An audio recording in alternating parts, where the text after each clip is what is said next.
Okay. A little weird.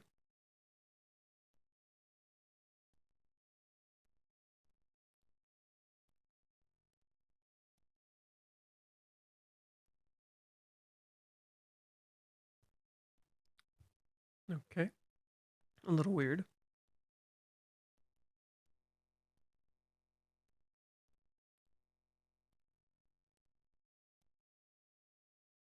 Okay. It seems like I am live. Okay. A little weird.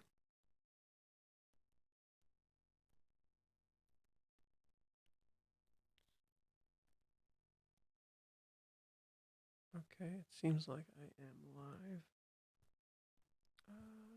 Okay. A little weird.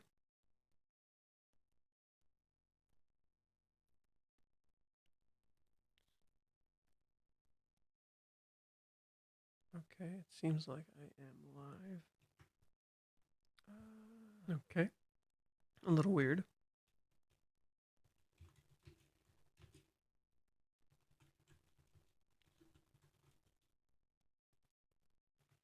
Okay. It seems like I am live. Okay. A little weird.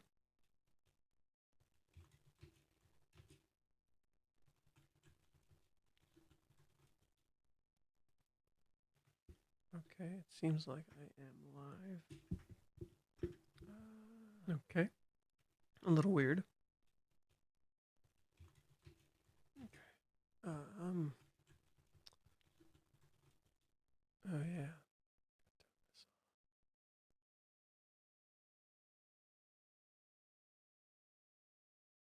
Two people are here at least. That's good. How do I share this to? How do I let people know? Yo, I'm streaming. Maybe I'll make a post. Yeah, you can. I can create a post.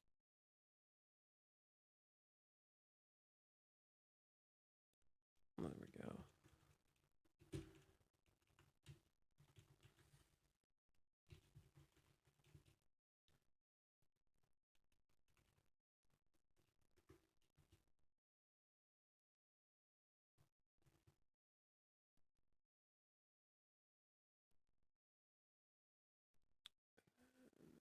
Drop this here.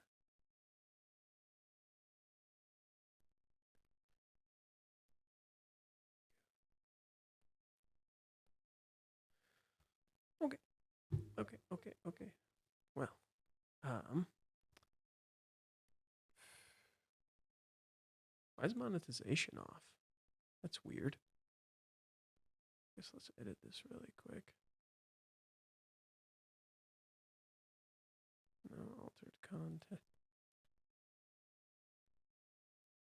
Okay. Okay. Okay, we should all be set now. Here's a hoping. I guess for now, let's just go to the chapter. I'm not going to start reading it right away, but we can at the very least get it bought. Let us buy the chapter. Now, I should move this here so that way I can see the chat just in case anybody actually shows up. Oh, God, please be actually streaming. I'm so worried I'm not streaming. I'm so worried I'm not actually streaming again. That would be the worst. Okay, so I bought the chapter. I'm trying to wait for people to show up and to know that I'm actually streaming. Please and thanks, YouTube. Thanks, YouTube.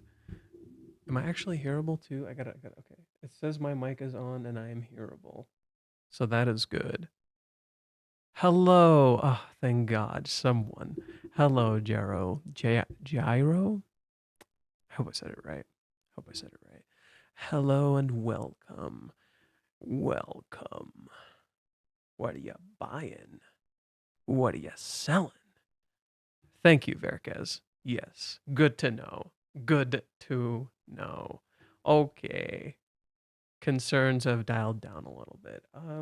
Should I start right away or what's the deal? Should I wait a little more? Because there's only like 3 people here. Usually there's a little more.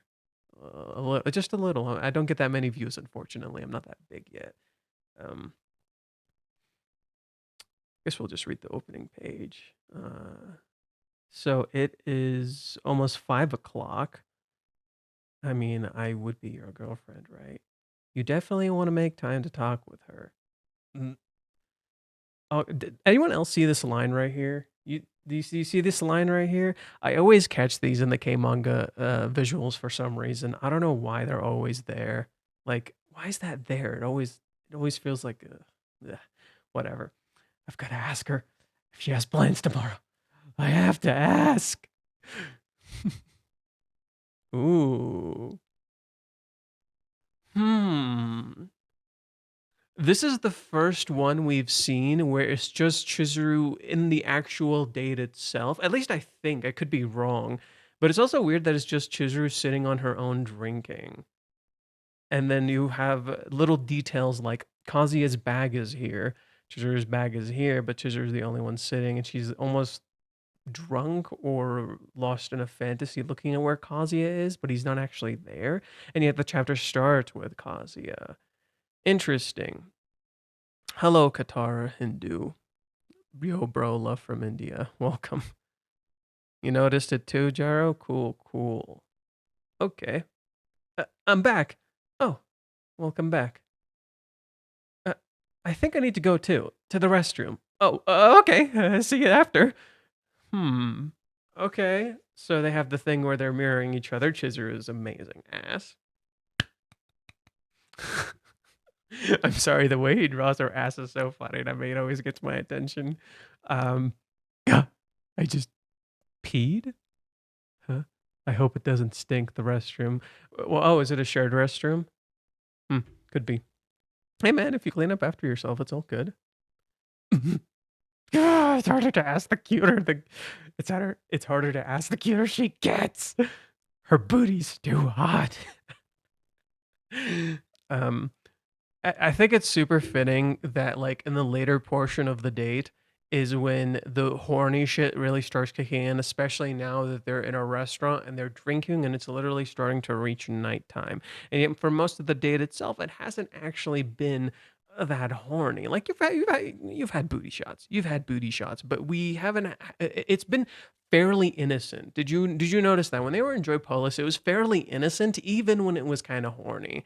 Here you're starting to feel it. You're starting to feel the shift of just like, oh, we're getting a little frisky, a little spicy, a little horny, and it's intentional because you're transitioning into the nighttime, the time of where like it's the time of dreams, yet also the time where you keep secrets and you hide things. So that's very intentional by Reiji. I also the way he's depicting the visuals too is a lot closer to the characters and it feels a lot more claustrophobic.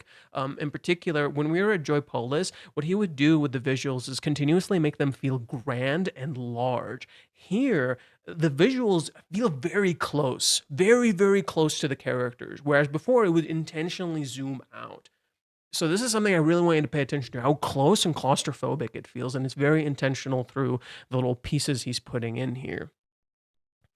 I think they will bang in the end. I mean, there's been a lot of hints at that, but one thing Reiji loves to do is subvert our expectations. So you got to know how it's going to happen. Like it's going to be a balance between the morning time and the nighttime. So I got to something. It's going to be somewhere in the middle. I don't know.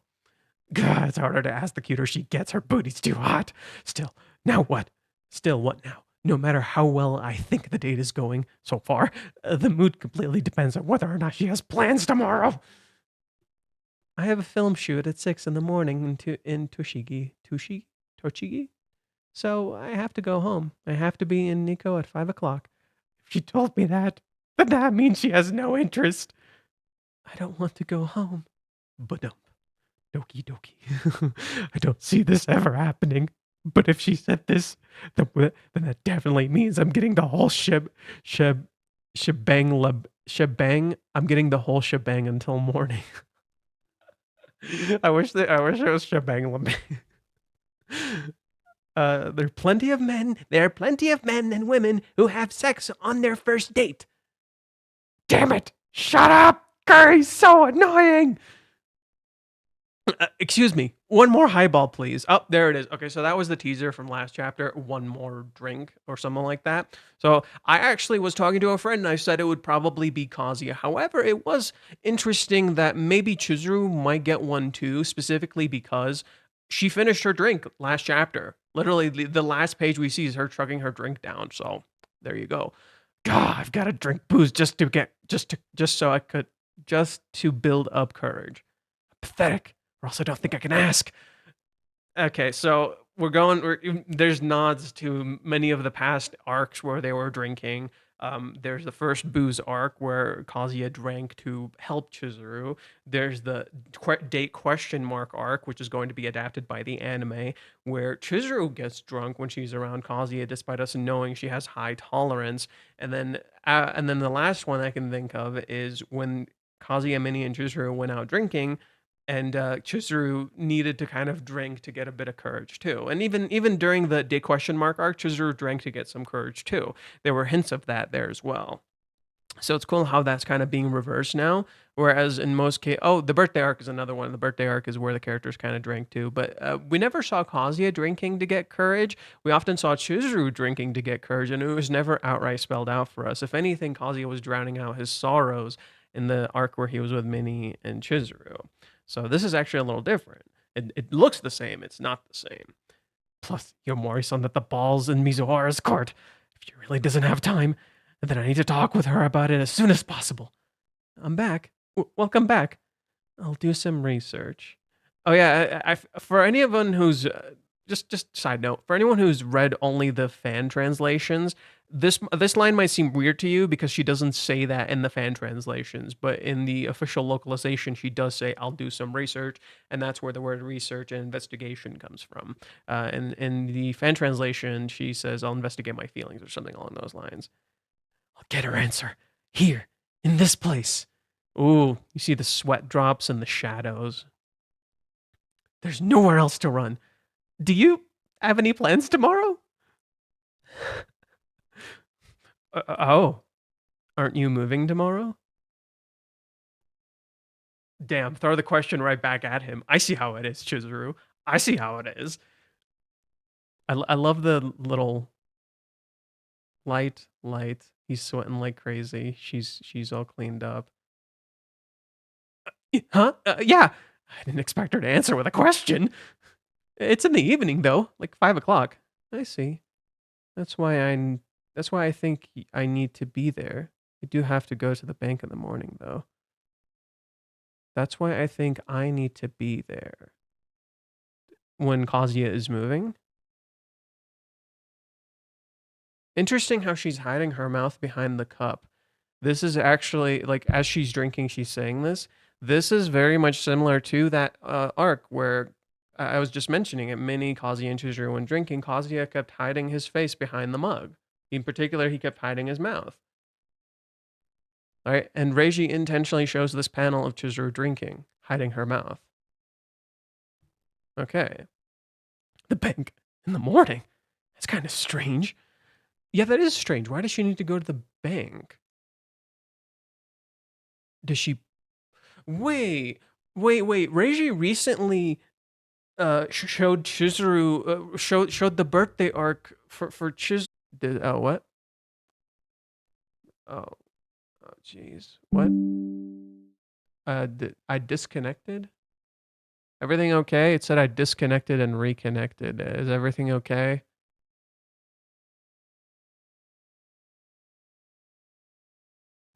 Oh jeez. When did I disconnect? Put on my headphones. Maybe I can track it so I know what happened. I disconnected and reconnected. Is everything okay? You were gone for just a sec. Okay, thank God. Okay. Good. Okay, go. Yeah, Reiji posted the art piece on May 5th for Kids Day, where he showed Kazuya and Chizuru and everybody as kids, and Chizuru was taking Kazuya's money at the end of their like the kindergarten meetup, and then she was saving it for their wedding. And yet here she is, the element of money seemingly coming back. Why does Chizuru need to go to the bank in the morning on the day Kazuya is moving. That's a little strange. It's almost like there's the element of money being somewhat present and kind of being acting as a reversal. What? That's kind of strange. But the bank is from like 10 o'clock, right? Their opening time. So you have until 10 o'clock. So she doesn't really have an early morning. Okay. Wait, calm down. Now I know that she has enough time to sleep. I see. But that doesn't mean she's willing to hang out with me until late into the night. There's a chance that this could happen. That'll be 25,000 yen. But I'm going home. I have plenty of time. That'd be the worst. It's not 2,500. It's not 250 USD. Fuck you. God. It's like probably 150 at best. I've got to ask her if she still has time. What are the plans after this? Ah! Whoa, did you notice how she leaned back and more of her face is being hidden? She leaned back and more of her face is being hidden in contrast to Kazuya. Kazuya is hidden in shadow. He has ulterior motives. But Chizuru, you can't see her eyes, you can't see her face. You only see a tiny blush and she leans back. I was just wondering what we're doing after this. Stop. Dude, the eyes, the blush, just stop. Jesus Christ. She asked me first. Chizuru knows that what Kazuya is doing, I bet. Could be. Chizuru is the type who's very keenly aware of these kinds of things, especially considering like these inclinations towards her job and stuff like that. So this being different from a rental date, it ending in sex is also proving that it's different. But that's why I kind of think it may or may, like Reishi's kind of playing games with us. He's like, it might end in a kiss, it might end in sex. We don't know. And he's kind of messing with us a little bit. Well, we're in Odaiba and all, so I thought we could check out the beach. We could take a stroll. I just thought going on to the pleasant breeze would be a good idea. She looks pissed now. It's causing, what's going on, Chizuru? Why are you looking pissed? What does she think of that? Maybe she never wanted to do that in the first place. Or maybe she thinks it's creepy to walk on the beach with a guy like me. It's too romantic. If nothing else, she might think I'm so... If nothing else, she might think I'm some playboy. Ooh, look at the eyes. They look creepy. It's intentional. There's a sharpness to them. It's intentional. Who's just trying to fill her with booze and sleep with her? No, but then again, maybe it hasn't stopped raining. You don't have to push yourself if you're busy or anything. Damn it, I'm so stupid. What am I even saying right now? Oh, am I trying to run away? Yep, this is trying to run away, right? The forecast said it'd die down by nighttime, but who knows? The rain. The ocean might be pretty cold. We can just use an umbrella if it's raining. I could have just said we could go. I could have just said we should go. I'm so scared of this happening. So there's a lot of these in this chapter. Let's count them really fast. 1, 2. Is there any more? Nope. Wait, is there one at the very beginning? Nope. So 1, 2, 3. Oh god. I went too far. 4. There's 4 now. Yeah, Kazuya has 4 different visions. There's numbers 4, by the way. And right after 4, there's a spread? Cheeky fuck, aren't we? I'm so scared of this happening that I came up with a way out. Anyway, I'm going home. 26,000 yen. That'll be, oh my god. Are you sure that you're okay with not going? Oh, Chizuru? Whoa. Don't we have something to talk about? Something we need to talk about? Oh, the emphasis on the crowd again. The emphasis on the crowd, the faceless crowd again. Oh, and we see so much facelessness in this chapter. Kazuya is literally being faceless. He's running away. That's so good. What the fuck? That's so good. Oh, we're gonna have a cute moment with Chizuru right after. Oh, serious Chizuru. I like that. I want to go. Why so serious? I like it. I like how this contrasts last chapter. Last chapter, super cute, super adorable. Here, super serious, super committed. You can tell the drink is part of this. Chizuru is very scared, just as Kazuya is scared. And in some ways, she also ran away. In the very beginning of this chapter, she ran to the bathroom after she chugged the drink, almost like it's a mistake she made. Here, it's interesting. It's interesting how there's layers to this. Yeah, let's do that for sure. She's trying to give me an answer. Mizuhara, she's not running away and not accepting my way out. She's diving right in. Right? Chizuru feels like she can't run away. Kazuya is it's almost like Chizuru is doing this out of a sense of duty. And this is something I felt for a very long time.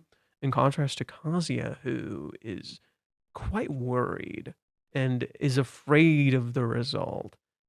And it's kind of like so the thing with Kazuya's character is that he's always been afraid to get his desires, but he's gotten to a point where he can voice them out loud. He can literally take the first step, and then he kind of wants to back away a little bit because it's scary, right? Like, it's after he takes the first step, he wants to back away a little bit. You see this when he first asks her out.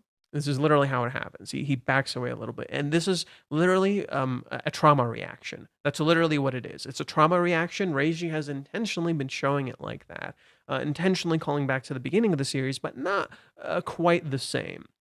In the beginning of the series, this is something people will be like, oh, look, Reiji's just repeating shit. It's not.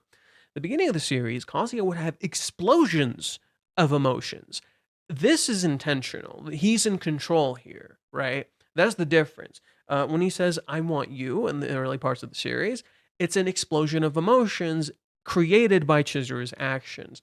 This arc is about control. It is about control over yourself. It is about control over your choices. So Kazuya choosing to do this is very core to his conflicts, but Reiji showing the trauma and contrast is just as important. In particular, this is meant to contrast Paradise. In Paradise, Kazuya kept following through, kept committing to the thing, but then he kept trying not to make things awkward. But he kept committing super hard, and it burned him.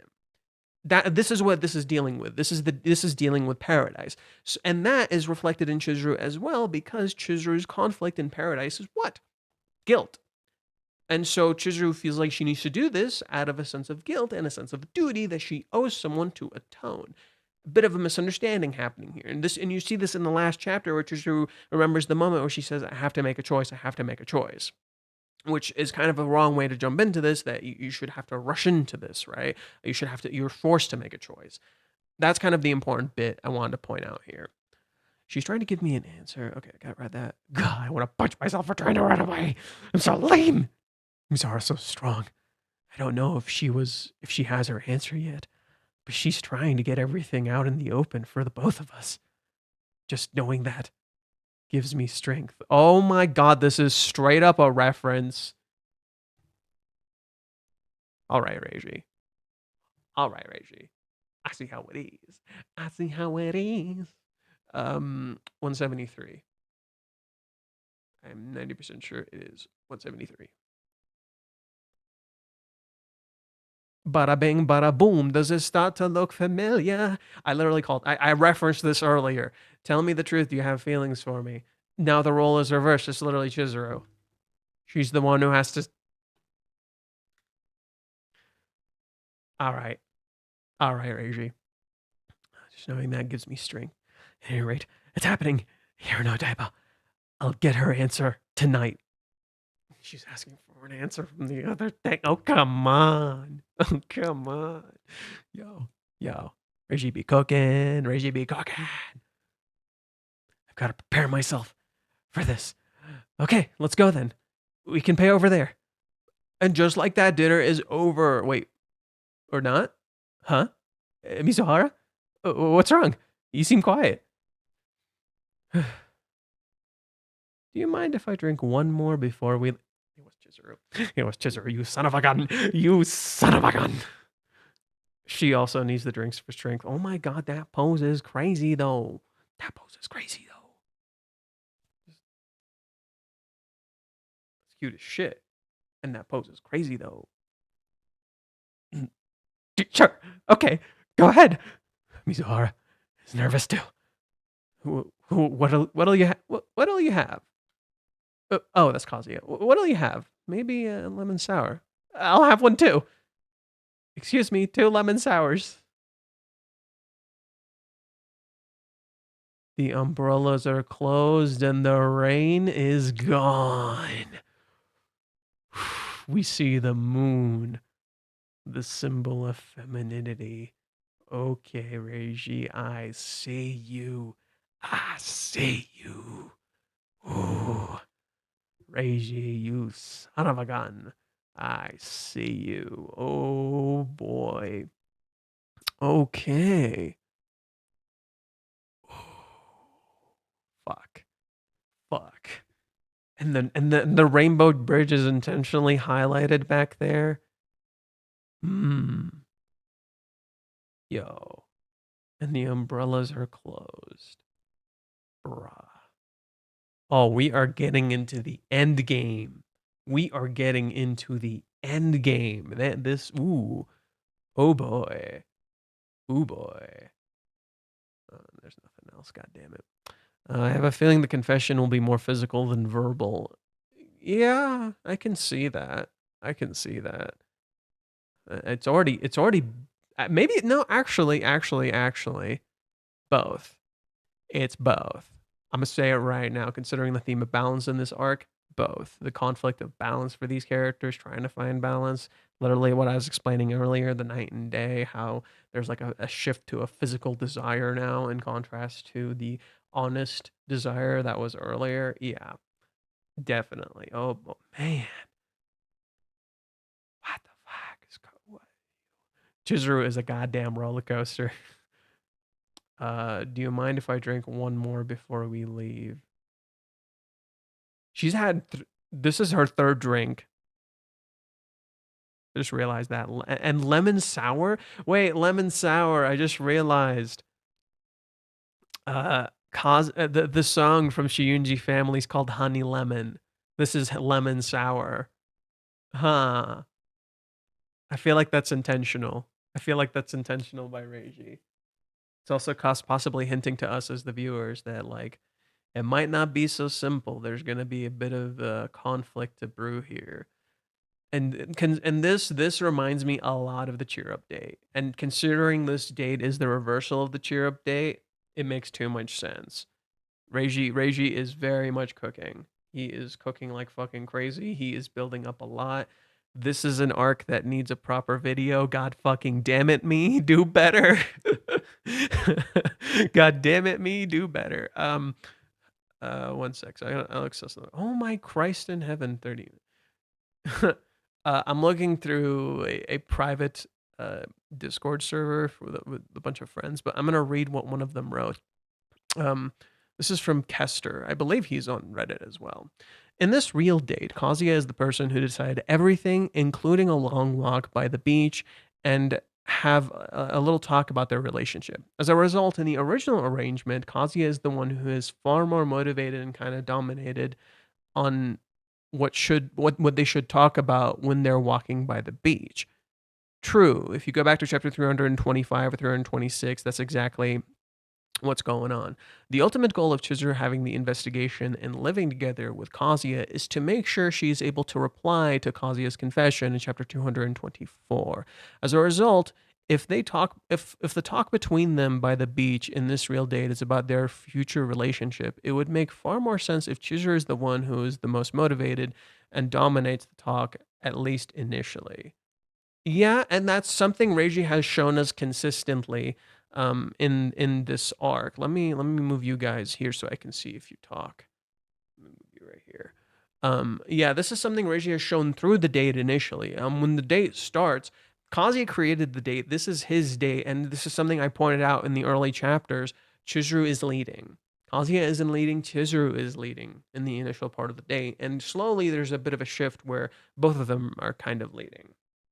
Are we still okay? We're still live because nobody's saying nothing. He created the just date. This wanna is know his everybody date, and this still is something I pulsing, still pointed out in popping, the so early it does seem chapters. we have viewers. Chizuru is leading. Crazy Kazuya when you isn't remember leading. Kazuya went to Chizuru the is leading. beach In the almost initial part of 300 the date, chapters and ago slowly with there's a bit of a Sumi, and shift it where seems that at both of this them point are kind of Reiji was leading. already planning this moment, as Are we Kazuya still said in okay? We're still chapter- live because No, nobody's saying nothing. Reiji did Created not the date. plan This is that his date, particular and this moment is something at I that pointed out in the point. early chapters. I definitely believe this was not planned. Crazy Kazuya isn't never- leading. Chizuru is him leading. calling Almost back 300 gives it chapters meaning and slowly purpose. there's a bit of That's a shift reflective where of good both writing. of them Not are every kind single of thing leading. in writing Planning is this moment. planned. That's just Are we the still thing you okay? have We're to still live realize. 'cause No, nobody's not saying everything in nothing. writing is Reiji planned. did Even not one plan piece that is like, date despite how moment well at everything that pointed out in the time. early Is not chapters, I definitely 100% believe this was planned. not planned. Kazuya Kazuya is isn't never- leading. Chizuru what's is going on with the leading. audio? Almost Back 300 gives it meaning and the audio purpose. okay now? That's That's reflective of that good both writing. of them Not every are single kind of thing leading. in writing is This planned. moment. That's just Are we the still thing you okay? have We're to still live realize. 'cause No, nobody's not saying everything in nothing. writing is Reiji planned. did Even not one plan piece that is like, despite how well something everything at that pointed out time. in the other.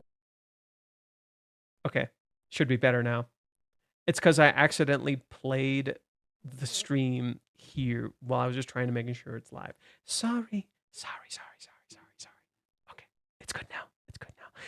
I'm still getting used to this. It's a work in progress. I deeply apologize. Oh God. Okay. Now that it's fixed, uh, I guess I'll just go back and respond to the comment as it was. The person said, "Crazy." I'll take this off so I can hear myself properly. Crazy when you remember Kazuya went to the beach almost 300 chapters ago with Sumi, and it seems at that point Reiji was already planning this moment, as Kazuya said in that chapter after chapter 96. So no, Reiji had not planned that. I'm telling you right now, it was not planned. A lot of the things that happened in Paradise were not planned. However, him tying it all together is planning. So future him, looking back, remembering these moments and intentionally tying them back together is planning. That's signs of good writing. Most authors do not plan like this unless they're writing a fucking movie or they're writing a book or something. And even then, like when your book gets a sequel, you didn't fully plan that. So no, he didn't plan it by chapter 96. He did not plan that. However, him tying it back together is planning. Him reading back and remembering things and tying them together is planning. So no, don't give him that crazy amount of credit. He didn't plan it all the way back then. However, he did tie it together to make it feel like it was planned, right? And that's actually signs of good writing. That's all I wanted to say. Okay. So don't give him too much credit. He's still a human being. He's not crazy. And I said before the audio got weird, even One Piece is the same thing. One Piece seems like it's completely planned. It's not 100% planned. It's not. There's no way in holy hell it's 100% planned. It's too long. It's too complicated. Oda changes as a person as he grows older. It changes, but he does remember things. He does take note of things. He's like, okay, I set this up to be this certain way. Maybe I'll change it to a different way or something along those lines. Maybe he'll add things. Maybe he'll expand on things, but it's not 100% planned. However, there are things that were planned. For instance, Mommy's backstory was always planned. Shizuru's backstory was always planned to some degree. Them possibly going to the house wasn't 100% planned. Reggie even admitted it in one of his fan box streams. He was wondering if they should go back to the house, and eventually he committed to that. If you guys don't know, the cohabitation saga, the investigation saga, was not planned. He did not plan that initially. He, in fact, decided to do that after Paradise and said, you know what, this seems like a much better thing, and I really want to do it. I'm going to take a risk. And that's how the cohabitation saga and the investigation saga happened. That was not planned. So a lot of people assume that was all completely planned. Not everything is planned. And sometimes you can tell what is and what isn't planned. And like with Mommy's case, like I was explaining, Mommy's backstory was completely planned from the beginning, and Reiji constantly hinted at that. Well, it's not a coincidence. You're right. It is not a coincidence. It's intentional because thematically speaking, them going to a bridge, them going to the beach, two key moments in their lives. Like the bridge perfectly symbolizes balance. The beach is something that has connected them for a very long time. It's not coincidence. You're misinterpreting what I'm saying. Reiji didn't just pick this just because. Reiji picked this because it's thematically fitting, especially considering the Sumi arc literally starts the movie arc. so them literally starting the dating arc, maybe, possibly, is super fitting for all of this, considering this is the reverse of the movie arc, him calling back to the beginning of it, and also going through the movie arc in reverse, if you will, with us having this date being kind of the reverse of the cheer up date. Do you see how it does connect, but it's not a coincidence? I'm just saying it's not completely planned. That's all I'm saying. I'm saying like he didn't plan it by chapter 96. I can guarantee you he did not plan this by chapter 96. He was at that point he actually admitted he was mostly planning Paradise. Like by that point he'd already kind of written down or no, he said he wrote down Paradise around the cheer up date. That's when he said he wrote it. He even showed like pictures and like stuff he drew. He knew how he wanted to end and draw Paradise by the cheer up date. But by chapter 96, no, he was probably already planning the cheer update by that point. Um, wasn't Hawaiians at the end of the arc? Wasn't wasn't Hawaiians at the end of the arc was changed? Could you maybe rephrase that so I can understand what you mean? Like, what do you mean? Was Hawaiians at the end of the arc was changed? Oh! You're saying wasn't Hawaiians changed at the end? No, no, no, not quite. The ending of Hawaiians is completely the same. It's from chapter. It's how the conflict plays out. It's how the conflict plays out. Here. I think it's this one. Yeah. Here, let me change to me really quick. Okay. I'm gonna move this here. So the end of Paradise, it plays out differently. In particular, what's different about it is that Mami meets Nagomi in private. Mami meets Nagomi in private, and Nagomi talks to her and stuff like that. And then Mami leaves the room, and her phone goes off, and everyone gets annoyed and starts telling like Nagomi and Kazuya's parents like, "What's going on? What's going off?"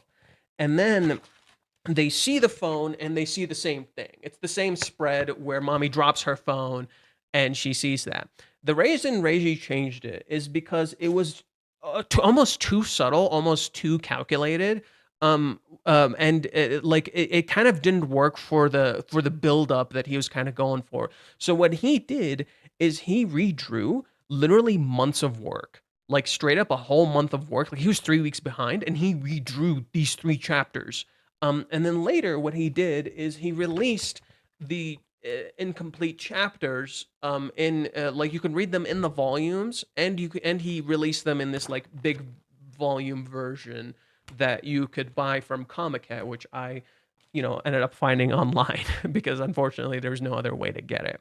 So no, Hawaiians in the kiss portion in Hawaiians was the same. In particular, what happens after this scene is Nagomi rushes to the beach, and I don't know if I don't remember if she confronts Kazuya or if she confronts Chizuru, but she gives someone a death stare, and then it starts playing out roughly the same. Reiji kind of just skips this portion.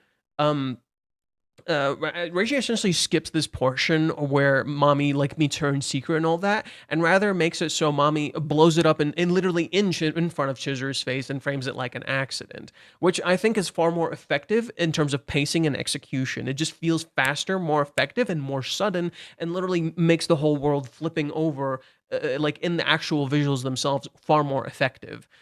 So it's not that this version is bad; it's just a lot more subtle. Hello, YouTube didn't send me a notification. Yeah, I don't know how. I tried to I pressed share, but where I don't know where to share it, you know? So I just made a post on on YouTube, and I hope that would send it out, but I don't know why I don't know how to send a thing because I didn't schedule it. I just made it. Um Yeah, sorry. I'm not sure how to announce it or send a notification to people. If there was a way, I would do it. No worries. But yeah, sorry. I don't know how. Sorry, Kotaro. On the upside, you can watch the rest. But yeah. So I was explaining. Yeah. So for Hawaiians, it just feels like a lot more intense in execution than in the final release. But he still released this version later, just to show us how it would be structured. And yeah, it's just a lot more subtle, and I think Hawaiians being this arc that had a lot of slow buildup, it being a lot, it's suddenly exploding in the end is far more effective than it's slowly crawling to that. Just ping people on Discord.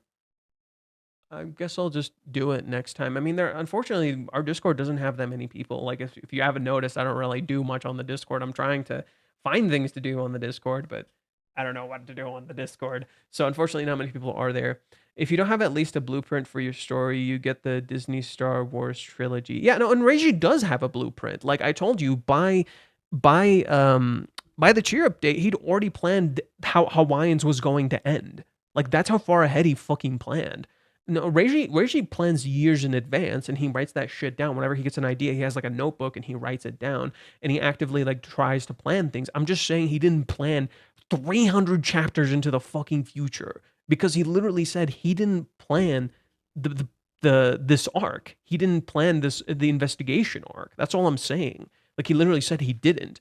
So we can't possibly assume he completely planned this date by chapter 96. Maybe if you said he had planned it by Paradise, okay, sure, yeah. He did admit around Paradise time is when he kind of started planning this arc. If we said it around that time, yes, I totally agree. And thematically fitting, like it all ties together and stuff like that. So yes, Rishi does have a blueprint. It's just like he didn't plan everything. He's still a human being, you know. Okay, we were reading this thing. I would guess Reishi deliberately writes his chapter to handle this problem above. The problem being Chizuru, the characters living together, the investigation, and Chizuru being the one motivated and starting the conversation when they get to the beach. Reishi wants to show Chizuru is motivated to have the talking with Kazuya, even without knowing Kazuya has already had plans for talking already.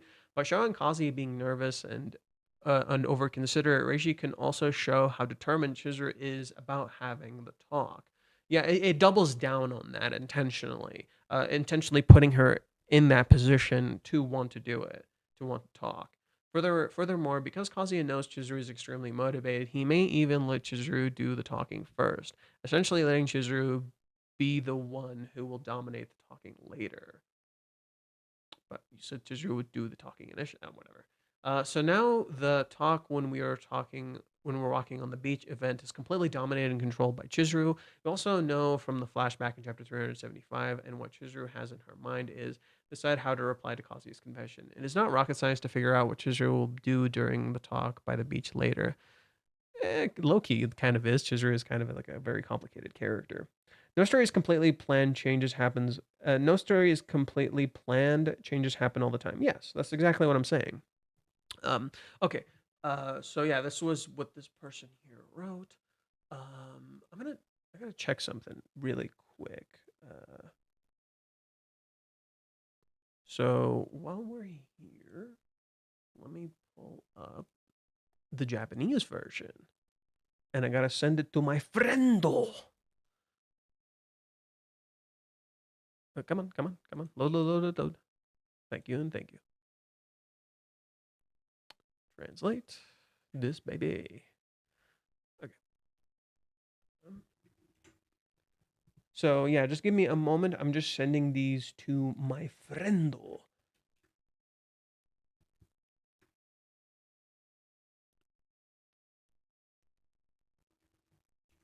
right, that's one. And let's see. I also like the structure of this chapter. It's very unorthodox in how it's being handled. It's one thing I don't point out. Oh, and that did remind me of something else I wanted to point out. While we're here, I wanted to point out how after Chizuru said what she said, Kazuya felt motivated and wanted to leave. Chizuru sat down and chose to stay, wanting to drink more. And this is kind of interesting considering how does the chapter start? It's a Chizuru-dominated chapter. Literally what that my friend was saying. It's straight up a Chizuru-dominated chapter, and she's the one in control of the scene. Kazuya is not present in the cover of this chapter. So when we get to the end portion where Chizuru says what she says, Kazuya suddenly feels motivated, wants to leave. Chizuru stays, drinks, turns to him, gives him kind of a cute face after drinking and saying, can I drink one more? Kazuya sits down and goes along with it, and it literally reflects Chizuru's control over the scene. Furthermore, conveyed in the fact that it is literally nighttime. Night is Chizuru's domain, if you will. Like, that's literally the point. For most of the trip, when they're in Joypolis, Kazuya had a real sense of control in some sense. Chizuru kept leading to some degree because it's reflecting her balance over the story, her control over the story. But here, it's nighttime. It is Chizuru's world now. Chizuru is the one in control. Her control is she's taking control here. Oh my God, someone sent money. Oh my God, why'd you send so much money? Blacklands Joe, thank you. Thank you for the 50. Holy shit. Okay, I wasn't ready for that. Thank you. I like looked away for like a second just to send that shit to my friend on Twitter, and then I'll just come back and I see that. Thanks. This is close to getting to peak Rent a Girlfriend. I mean, personally, I've said it's always been peak. I've always said it's always been peak. But yeah, no, I totally agree. This shit's fucking like my eyes are fucking going nuts, dude. Yeah, no. Gotta give that a heart. Thank you. Holy shit. I wasn't ready for that. Goddamn Blacklands Joe. Bro. Yeah. So yeah, my friend was very much correct in that it's a Chizuru dominated chapter, and that's very much kind of conveyed here. Let me check. Okay, so maybe we can go to Reddit. Dude, I've been occasionally reading through the Reddit because sometimes like I get things sent to me, and it is driving me up the fucking wall how people keep saying the Shunji family is better than Rent a Girlfriend. I'm like, no.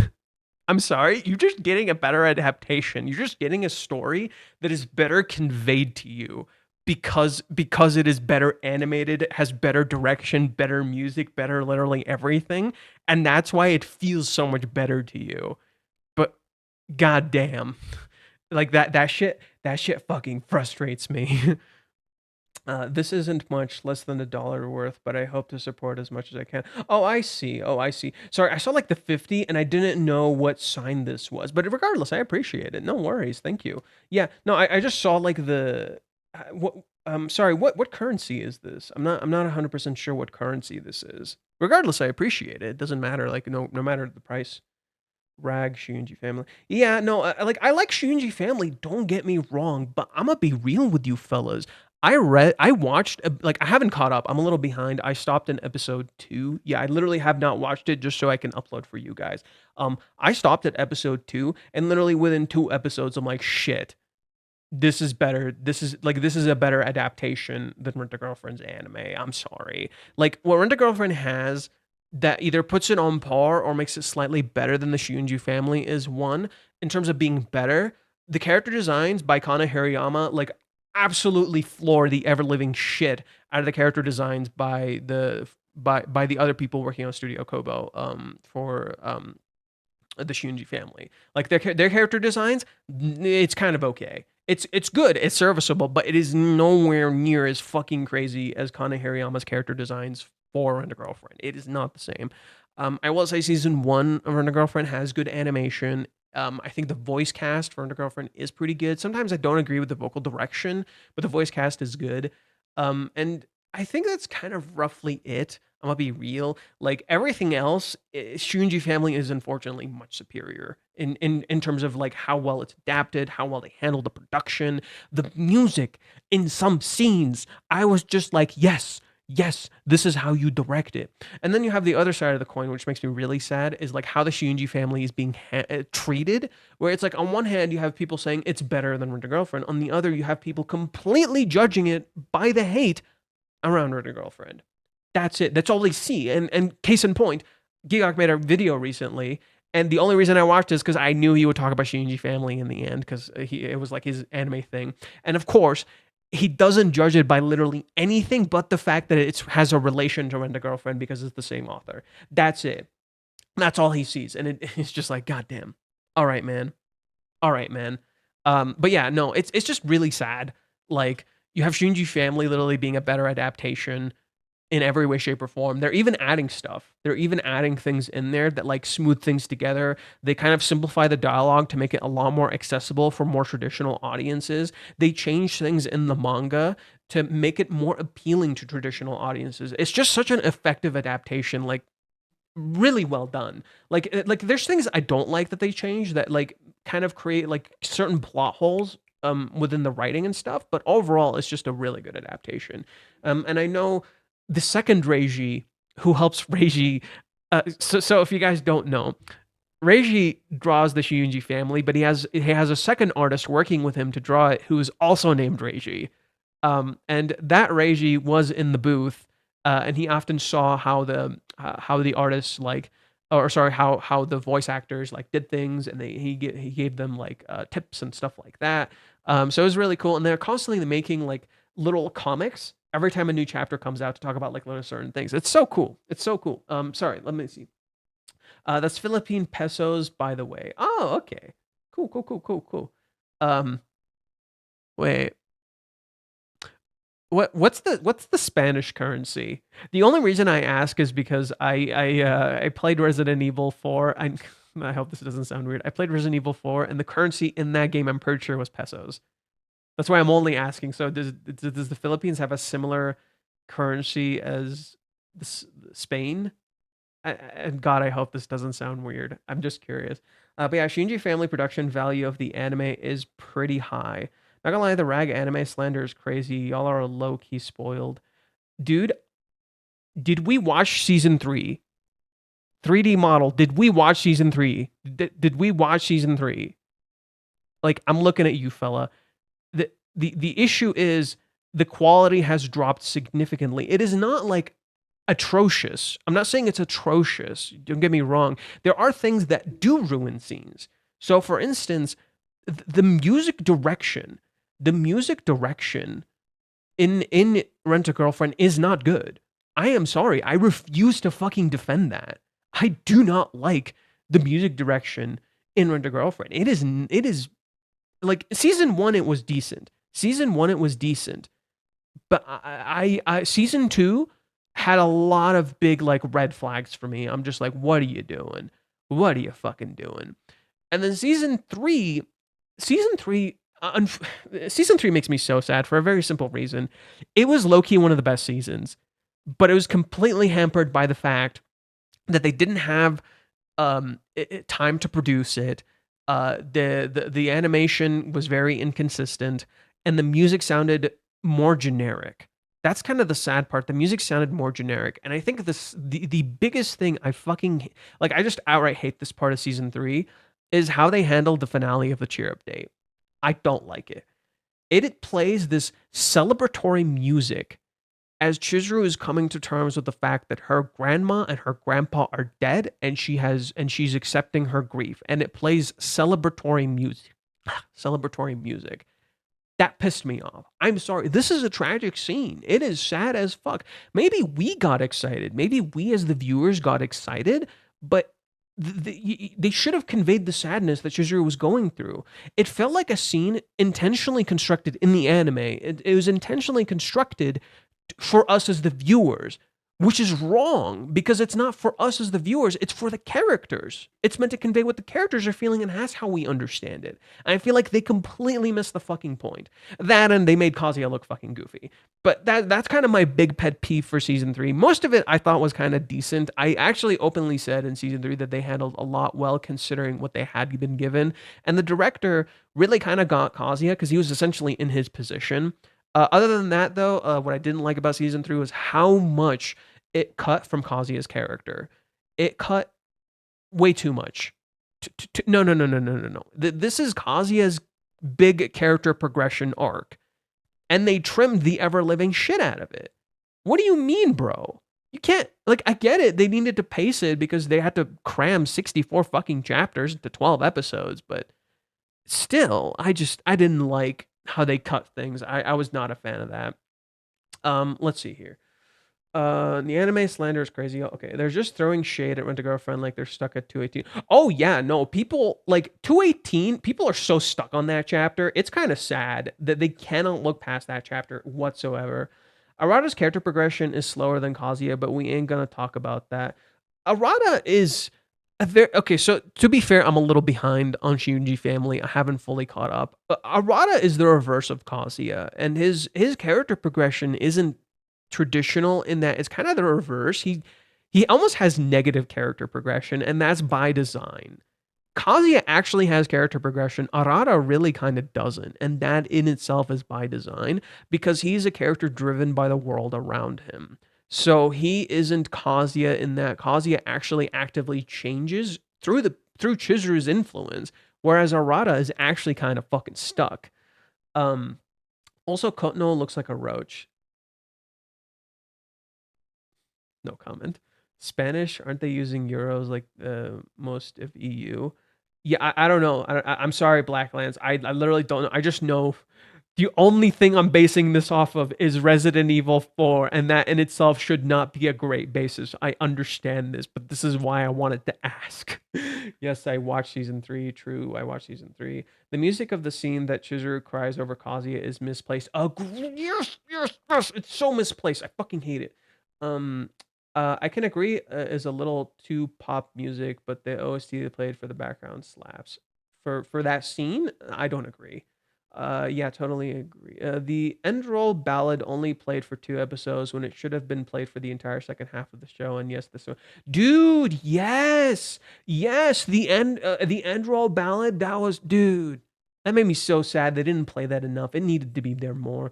The reason why it's a celebration is because she's finally has someone that she can. No, it's this. The nature of the scene is not celebratory. It is not celebratory. No, no, no, no, no. That the point of that scene is that she is accepting this grief. And the problem is, you could theoretically insert a sense of celebration in there. It's just my problem with season three's music. I'm gonna just simplify it for you right now. It only serves a singular purpose. It has no layers. That's my problem with it. It serves a singular purpose. It has no layers. Like this is the sad part. In season one, they actually established leitmotifs and themes for the characters and little things to convey them and their feelings that are hidden in there. Season 3 being rushed and them not having time to cook as much as they want to is reflected in the music literally having a singular purpose where the music doesn't have those leitmotifs, those little themes, those little things that convey the characters. It's literally not in there. And the problem with that scene is that it's just celebratory. There's no tragedy in there.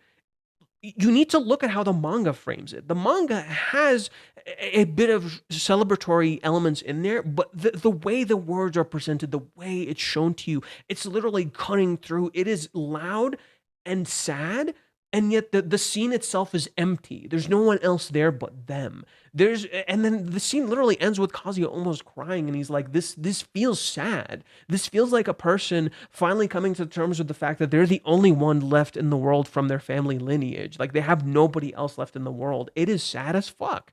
Like this is literally a scene of acceptance. Ironically, accepting that you have grief, not accepting grief at all. But yeah, no, like it's literally the beginning of Chizuru's grief, and so I believe it needed tragedy.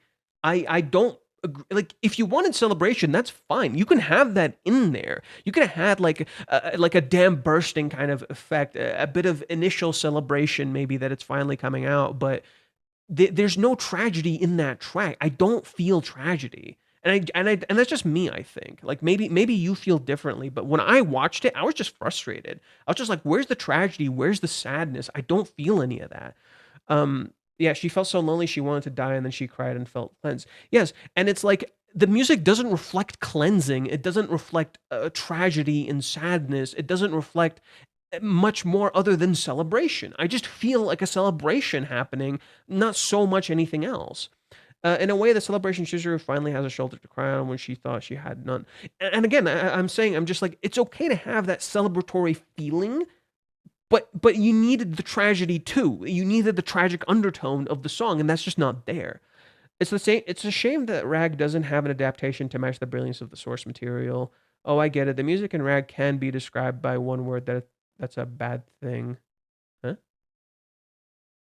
But on the bright side, they build up the Kazuya speak of the ideal girlfriend is excellent. Love the voice acting. Yeah, that's the sad part. I like the voice acting has been somewhat consistent. The only issues I have with the voice acting is the vocal direction they're given sometimes, which isn't like the characters, which isn't the actors themselves. There's nothing wrong with the actors themselves sometimes. I just feel like the vocal direction they're giving feels misplaced in certain scenes. But yeah, I like Kazuya's speeches for the most part have been pretty solid. I pretty much liked all of them. I haven't watched the dub, so I'm not gonna comment on that. Oh, I get it. The music in Rag can be described with one word. That's a bad thing. You, what's? I'm confused. Why'd you post the same thing? What's the bad thing you're referring to? I'm not saying the music is inherently bad. There are things in this. There are soundtracks in there that I like. I like Kazuya's theme. I like Chizuru. I like Chizuru Mizuhara's theme. Chizuru's theme is kind of weird. Chizuru's main theme is kind of weird. I'm not a huge fan of that. Um, I like Mommy's theme kinda. I like the confession theme that they do. I like the theme where Mommy and Chizuru have a confrontation, and it literally uses Mommy's electric synth leitmotif in contrast to Chizuru's expressive what is it? Chizuru's expressive what is it? Chizuru, I believe Chizuru they used more like piano and violins, like Chizuru's actual theme, in contrast to Mommy's theme, which is more synthetic. So they use a lot of like tech and stuff. And so they had this song where Mommy and Chizuru have a confrontation, and they literally combine the leitmotifs. That was cool as shit. That was actually cool as shit. That was something I kind of vibed with. I'm like, okay, that's kind of fucking cool.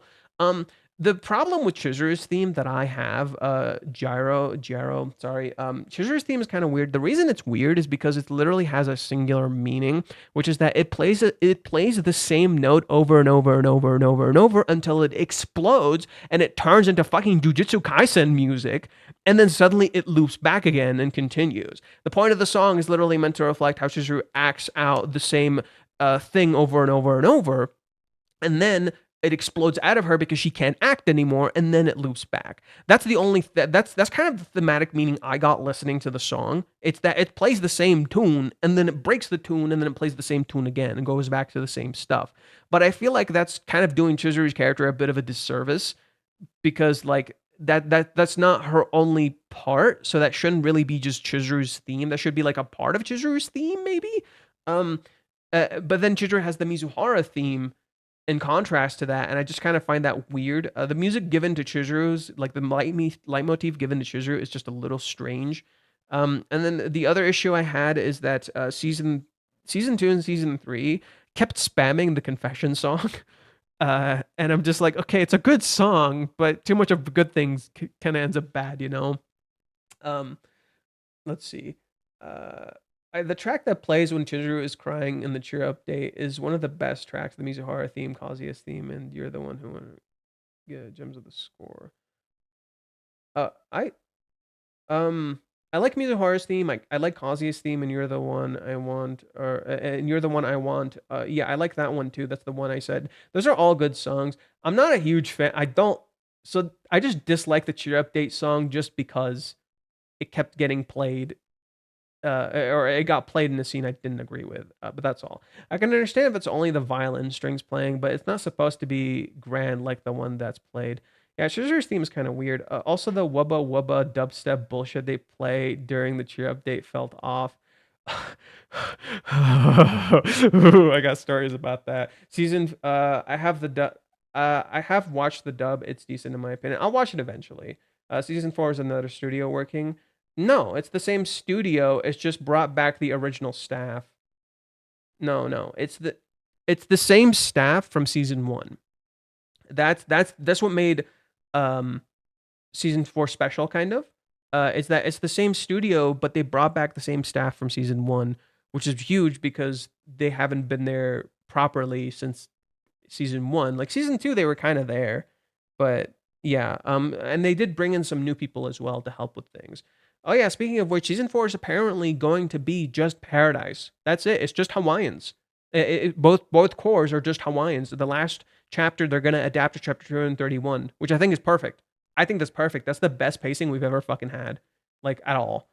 Okay, I've ranted enough. Let's get back to reading through Reddit, we went on a grand anime rant. Non-serious. Oh shit, the rain stopped. That means two things. The next drink or chapter could be the deciding factor. I think it's gonna be the start. We're gonna Reiji's gonna ease us into it, and then he's gonna make a big explosion, right? Chizuru is so determined to give her answer that she can control the rain like Hino from Weathering with You. Okay. Oh, did the story jump to the beach? There are panels, I think. No, they didn't jump to the beach. They're just showing the beach. They're showing it's setting the stage quite literally. Both these stories are so nervous that they're drinking throughout the chapter left month. Yeah, they're both drinking. But Kazuya is the one blushing like crazy, where Chizuru isn't, which is kind of interesting. In Paradise, Chizuru was nervous of Kazuya's confession, and here Kazuya is nervous of Chizuru's potential answer. Both tried to run, but both were pushed to confront it. That might be a little off. I feel like something's a little off, but Kazuya did push nonstop. Yeah. Okay, you're right there. Okay. When the rain stopped after Chizuru says to another drink, the next chapter would be the tipping point of where they tipping drink of where the outcome of the day is gonna be. Let's hope the next drink chapter doesn't throw a wrench too much. Whatever the effect of the drink's gonna have next chapter is unclear at the moment, but I think we can all agree that we can wait until next chapter. Holy shit, this is a cute battle. Yo, this battle's fucking crazy. This battle's fucking crazy. Wait, what does this say? Please let there be no bullshit happening on this. People are so like averse to the fucking shit that happens in this story. Sometimes it's so funny. Verquez, I wonder if he's still here. Oh god. Okay. First impression. I love how the price that Kazuya's imaginary music horror demands gets higher every time. It was 24 yen last chapter. It was 250 and then and 260. Oh, what? It was 24 yen last chapter? Oh, okay. Let me see that. Yep. Nice catch. The answer will be happening. Chizuru was determined to give her answer tonight, so she doesn't accept Kazuya's attempt to run away. They both need some more liquid courage, though. We already see the beach at the end of the rain as when they stop. The teaser for next time is hands. Like holding hands? They haven't touched. That's something I pointed out before. They have not touched at all. They don't touch unless like it's something created from an external force, not willingly. Shit, they're going to duke it out. They're gonna throw hands. I rather think it would be holding hands. I think obviously she's going to leave the charge from chapter 260 and then pay the fight. It will break out. They're gonna throw hands. Why do you think she needs courage? What do you mean? Because she doesn't know what Kazuya will make of her answer. Also, Chizuru is just a nervous wreck, dude. She's always been like this. Who are you kidding? Isn't it a no? That'll be no. It's not a no. Chizuru's just always been scared, bro. She's just always been scared. She's always been scared to show herself. Like literally last chapter. What happens when Chizuru says the thing? Right? Oh yeah. Speaking of this chapter, I wanted to point out something that I pointed out on Twitter. I love how Reiji has been reversing the "don't get the wrong idea" that Chizuru is famous for. Oh, am I not showing Reddit? Oh, my bad. Thank you for pointing that out. My bead. Woo. Oh God, where is it?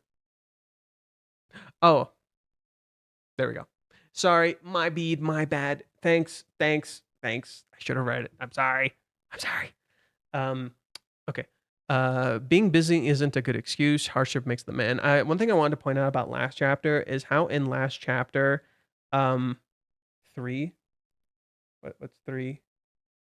Okay, give me a sec. In last chapter, she says the "don't get the wrong idea" thing. I love how this has been reversing the "don't get the wrong idea" thing, because in that time, initially in the beginning of the series, what Chizuru would do, she would show affection, and then she would say, "Don't get the wrong idea." You know, the tsundere bullshit. Here it's the reverse. She comes off very strong. I like people who probably think things through. This is what I want. This is my desire. She's being very judgy. And then Kazuya says what he's feeling. You see his frustration, And she says, don't get the wrong idea. Changing the meaning from something that's stern and hard to affectionate and kind. But then as she shows affection, literally puts a cup in front of her face. She literally hides herself behind this as she's showing affection, meaning Chizuru is afraid to show herself. She gets scared. So naturally, when we're talking about this person saying like, oh, why would Chizuru be scared or whatever like that, like is she afraid like Kazuya will judge her? No, Chizuru just naturally just gets fucking scared. Like she's just sensitive and she's very shy. That's just Chizuru. So naturally, it just makes sense. Also, the chapter starts with a yin yang hot pot or Chinese hot pot, and then this is literally just yin and yang. It's not even subtle. White, black, little white on the inside, little black on the outside. Like, come on. Come on. These are just straight up yin and yang, bro.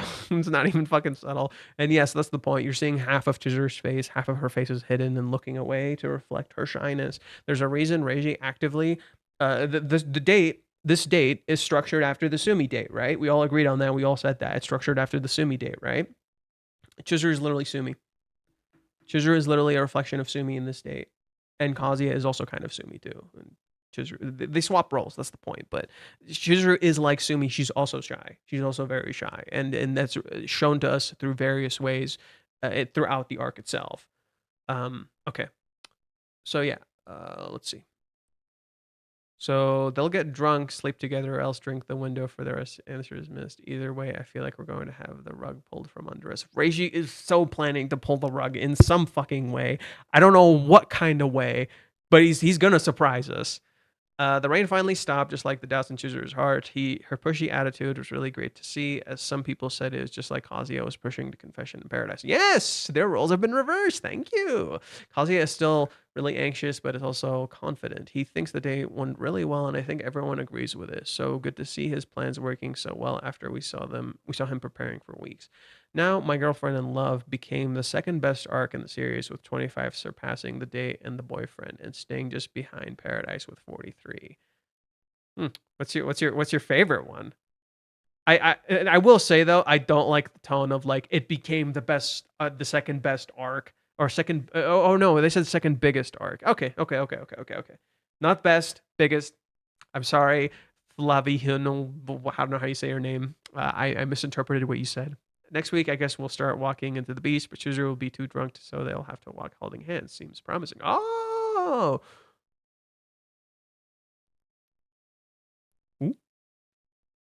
Geez, I don't think I've ever been this nervous for Kazuya. Like, this is the closest he's ever been to Mizuhara, and now they're approaching Odaiba Park, overlooking the iconic Rainbow Bridge. And do you remember the scene where he goes with Sumi to that spot? It's a kissing place.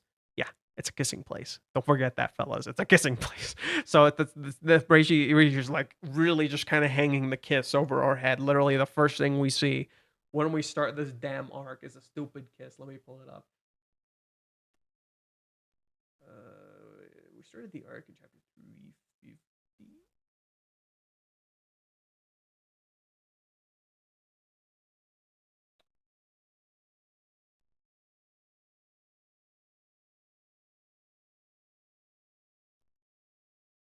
350. I'm pretty sure that's the one. No, 352.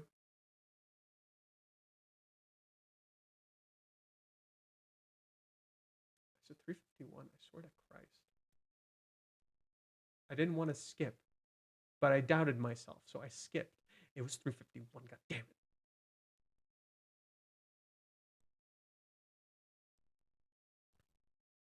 Literally, the day before the arc starts,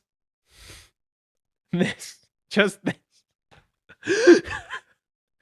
Okay. Let's read through the chat a little bit. I've been a little bit. Oh my god, there's so much happening. What the fuck? What about OPs and EDs? I like all of them. All of them are great. I don't like season 2's ending, not because the music is bad, but because the music doesn't match what the fuck they're showing. If you listen to the lyrics, the song is about Kazuya.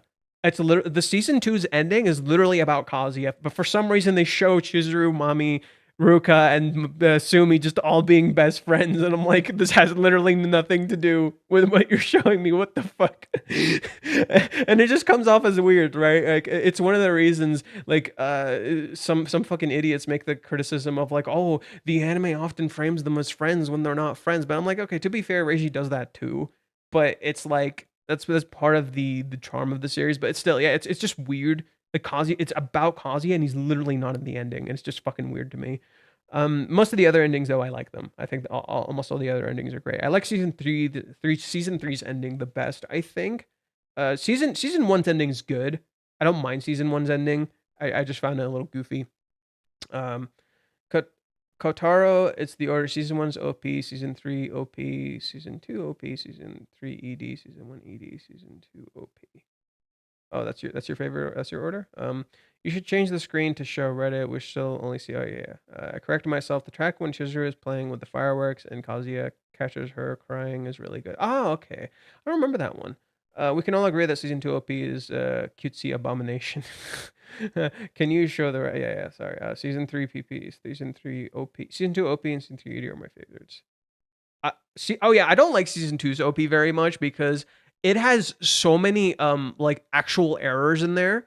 Like so season, if you guys don't know, pay attention to like Chizuru's dresses, Kazuya's clothes, and like some of the things that they show in there. There's a lot of visual errors where like Chizuru's clothes will literally fucking change in the season two OP.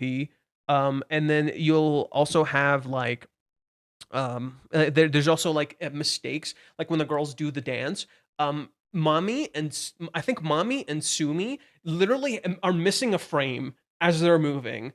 And then the song itself just kind of sounds a little generic.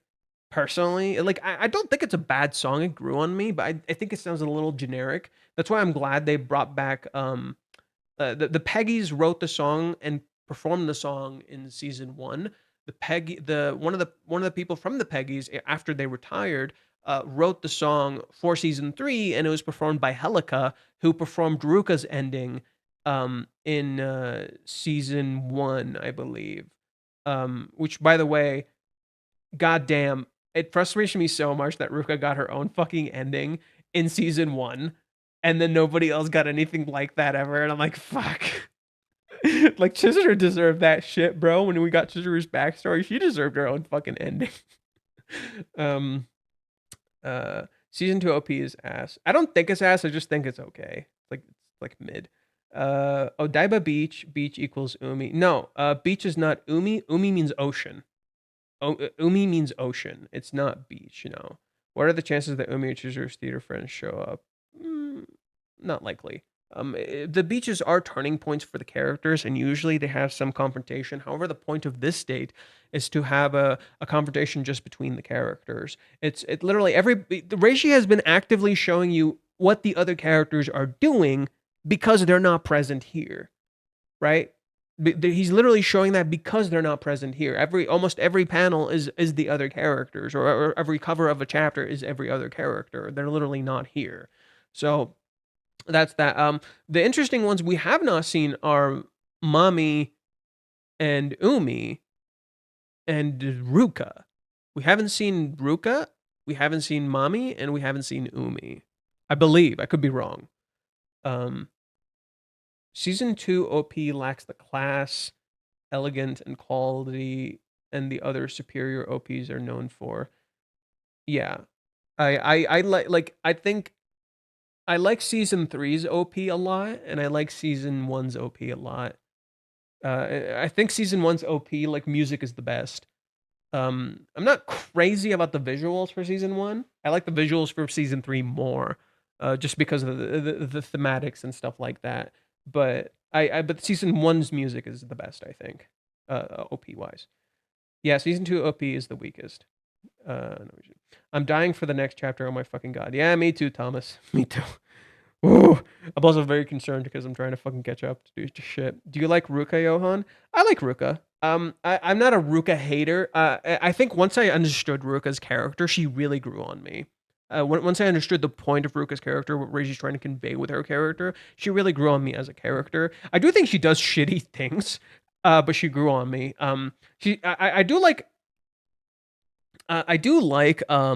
Mommy too. Like a lot, the Mommy gets a shit ton of hate, but I love Mommy's character and how she's written in particular because she's literally that character who has like a dark side and a good side, and she her good side is often taken over by her dark side, and she's literally battling with her dark half to be like the person she wants to be, but she's like letting her trauma define how she acts. She's literally like, the best way I can describe Mommy, she's both a victim and someone using her victimhood to abuse other people.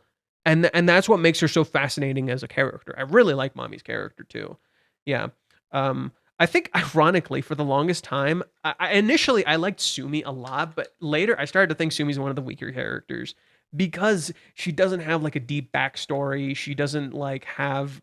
She's a very reactionary character. She's just kind of a goody two shoe kind of girl. And so for me, one of my favorite litmus tests is like knowing how people react to Sumi's character. I'm not saying so bear with me here. I'm not saying if you like Sumi's character, you're basic as fuck. I'm saying that if you think all the other characters are bad and Sumi is a great character, you don't want good characters. You just want a character that makes you feel good. That's all. Like Sumi has a character. There's layers to her character. But like if you think Sumi is the best character in this story, I'm sorry. Like, if you think she's like the best wife or she's the cutest, okay, that's all yours, buddy. I'm not gonna argue with that though. But if you genuinely think like Sumi is the best written character in this story, I'm sorry. Like, I refuse to agree with that in any shape or form because like that's the argument a lot of like haters tend to use. It's like, oh, Sumi's the best part of this story. I'm like, okay, that shows you didn't interact with anyone else and you don't want to delve into the messiness of the characters. In fact, Reiji did do an interview that we'll get into eventually. I don't know if I'll do it here because we're just going to try to focus on a few other things right now. But Reiji did do an interview that I really want to go through where he literally says, like, one of the things I want to do with this story is convey the messiness because a lot of stories, especially romance ones, don't convey the messiness. They don't convey the messy shit in their writing. So that's something I really want to convey. That's something I want to be part of my story. And I think Sumi is the least messy character in the story by far. And everybody's like saying, "Oh, eventually he'll ruin Sumi too," and shit like that. And I'm like, no, like Sumi is like literally the character that's supposed to be kind of an escape from that, but she's written in a way that is fascinating in that Sumi literally does a job that by its fundamental nature is messy and has a lot of stigma and shit around it that creates shame. And yet Sumi just completely appreciates that without any of the shame. And I think that's so fascinating because the Rishi doesn't show any of that negativity around Sumi's character in any way, shape, or form in terms of her job. In contrast to Chizuru, who literally actually deals with like the elements of sex and the those like people desiring her physically and things like that. Sumi never really has to deal with that. You see like a thing in the Sumi spinoff where like some dude gives her a bad review and she gets fucking sad about that. But Sumi never really grapples with like the actual inherent nature of the rental job. And that's and like that things like that really tells you like what to expect with Sumi. Like Reishi does introduce one thing in the Sumi spinoff that is kind of interesting that does like lean into that a little bit. In particular, a kid rents her. A kid in fucking like I don't know if he's in middle school or elementary school. He does YouTube and he rents her, and that introduces that messy nature of that kind of relationship. In particular, Reishi's probably talking about like the age gap relationships and how he intentionally frames Sumi as like the more of a parental figure for this kid, despite the kid like seemingly feeling like a sense of attraction to her. She always views him as like a parental figure, and I think that's a really good approach from Reiji, and that's kind of how he starts delving more into Sumi's character in that way. But we haven't had a chapter for the Sumi spinoff in fucking ages, so I don't know. Um, think you say it again. I like Mommy's character too. Sumi is only cute. She's not only cute. There is more to Sumi's character. It's just like I don't think she's like the most interesting character. Ruka is okay, but she's a stagnant character. The stagnation is fundamentally part of Ruka's character. That is the fucking point. Ruka as a character is literally a character that tries to evolve, but her insecurity is fundamentally stagnation. She's afraid she basically Ruka's whole point as a character is that she does not belong. So naturally, what she tries to do is she literally tries to stagnate the narrative intentionally. Like, here I bought these recently, from Reiji himself. Reiji was like selling things, and I want to show you, if I can get this open without like tearing it. There we go. Okay, so Reiji, I'm gonna pan to me really quick, just to remind me to switch back to Reddit. So yeah, there we go. Reiji made these a while back. These came out around early Hawaiians, like before maybe Hawaiians started, and all of the characters did something different.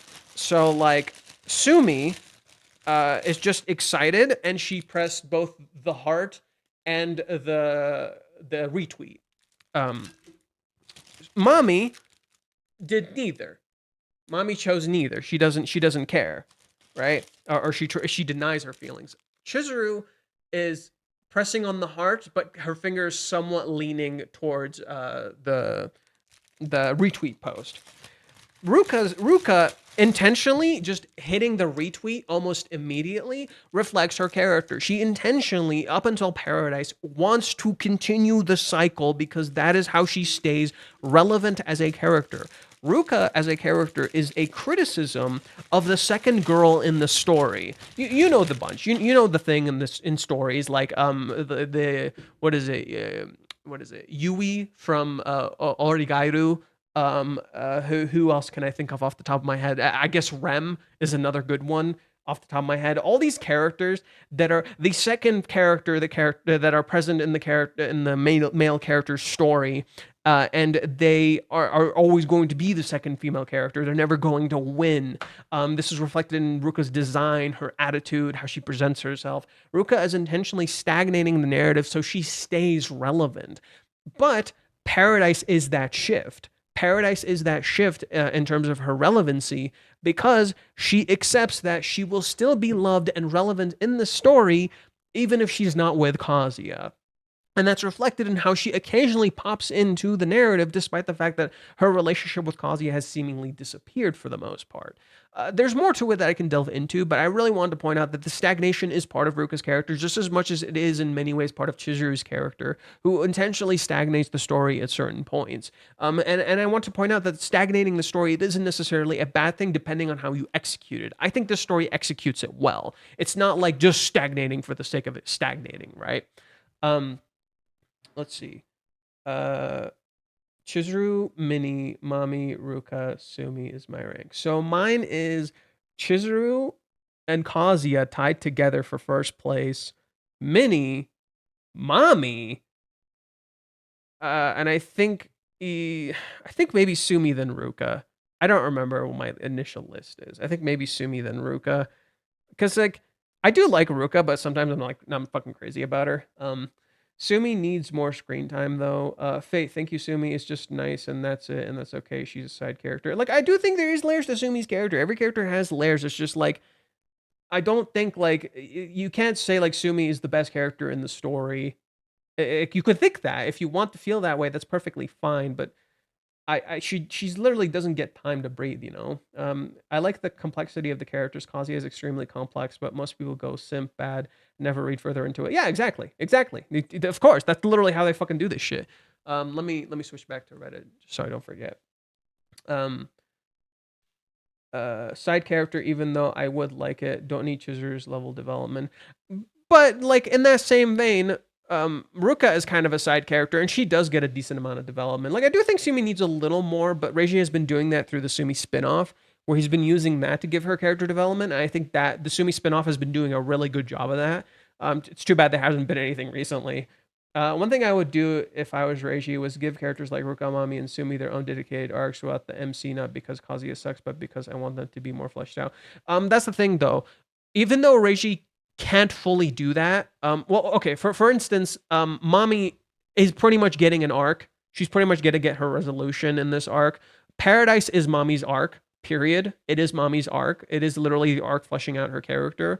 Ruka does get a lot throughout the story, slowly fleshing her out, and there's been a lot of hints building up to Ruka as a character in this time changing. As for Sumi, There is some stuff hinting at Sumi's character, but I think it's like it's stuff like that that's very subtle. These characters, like the thing I like that Reiji does with this story is that he actively shows that these characters have lives outside of Kazuya, outside of Chizuru. They exist. They go do their own shit and they go live their own lives. When these characters are not present, they go do their own stuff. Like literally after the 3 month time skip, Reiji intentionally reintroduces all of the characters afterwards. Not because, oh, what have they been doing this entire time, or why weren't they present in this time? Rather, the only one who wasn't present in this time, the only one Reiji shows who wasn't present in this time was Minnie. Minnie was the only one who wasn't like, oh, I'm not present here because I was on a trip. Everyone else was just living their lives. Like Kazuya's family just living their lives. Sumi just living her life, just going doing her own shit. She had plans with Chizuru we never even fucking knew about. Ruka was kind of just doing her own shit, just kind of living her own life. She's clearly getting into college, and we're not seeing a lot about her character. Mommy stays stagnant. Mommy stagnated like the character stagnated because she herself wants to change and doesn't know how. And the only reason she moves is because she sees Kazuya. Kazuya's friends and the people he knows in college, they just went and lived their own fucking lives. They went and gone did their own shit. The characters exist outside of the main cast, and I really like that as part of the story, that these characters have their own lives, and that while Kazi and Chizuru were stagnating, these people were doing their own shit. One thing I would do, okay, sorry, Onedora? I'm not sure. I don't know if I know that character. Look, Kazuya to be a 7, 8 out of 10, but my problem is that they don't really focus on the business and his family trauma enough for it to go beyond a fun fact, in my opinion. He doesn't really unpack it. One, Kazuya not unpacking it is part of the point. Two, it's almost all of it is given to you subtly.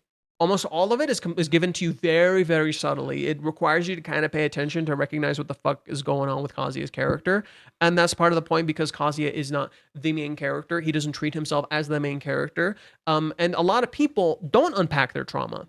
They don't. They don't think about it like this because they're just kind of trying to live their life now. They're basically, the best way I can put it for you right now with Kazuya is that Reiji has intentionally planted the seeds for Kazuya's traumas and conflicts, and rather he frames this arc as the reverse of the movie arc because this is Kazuya chasing a dream. What did Chizuru do in the movie arc?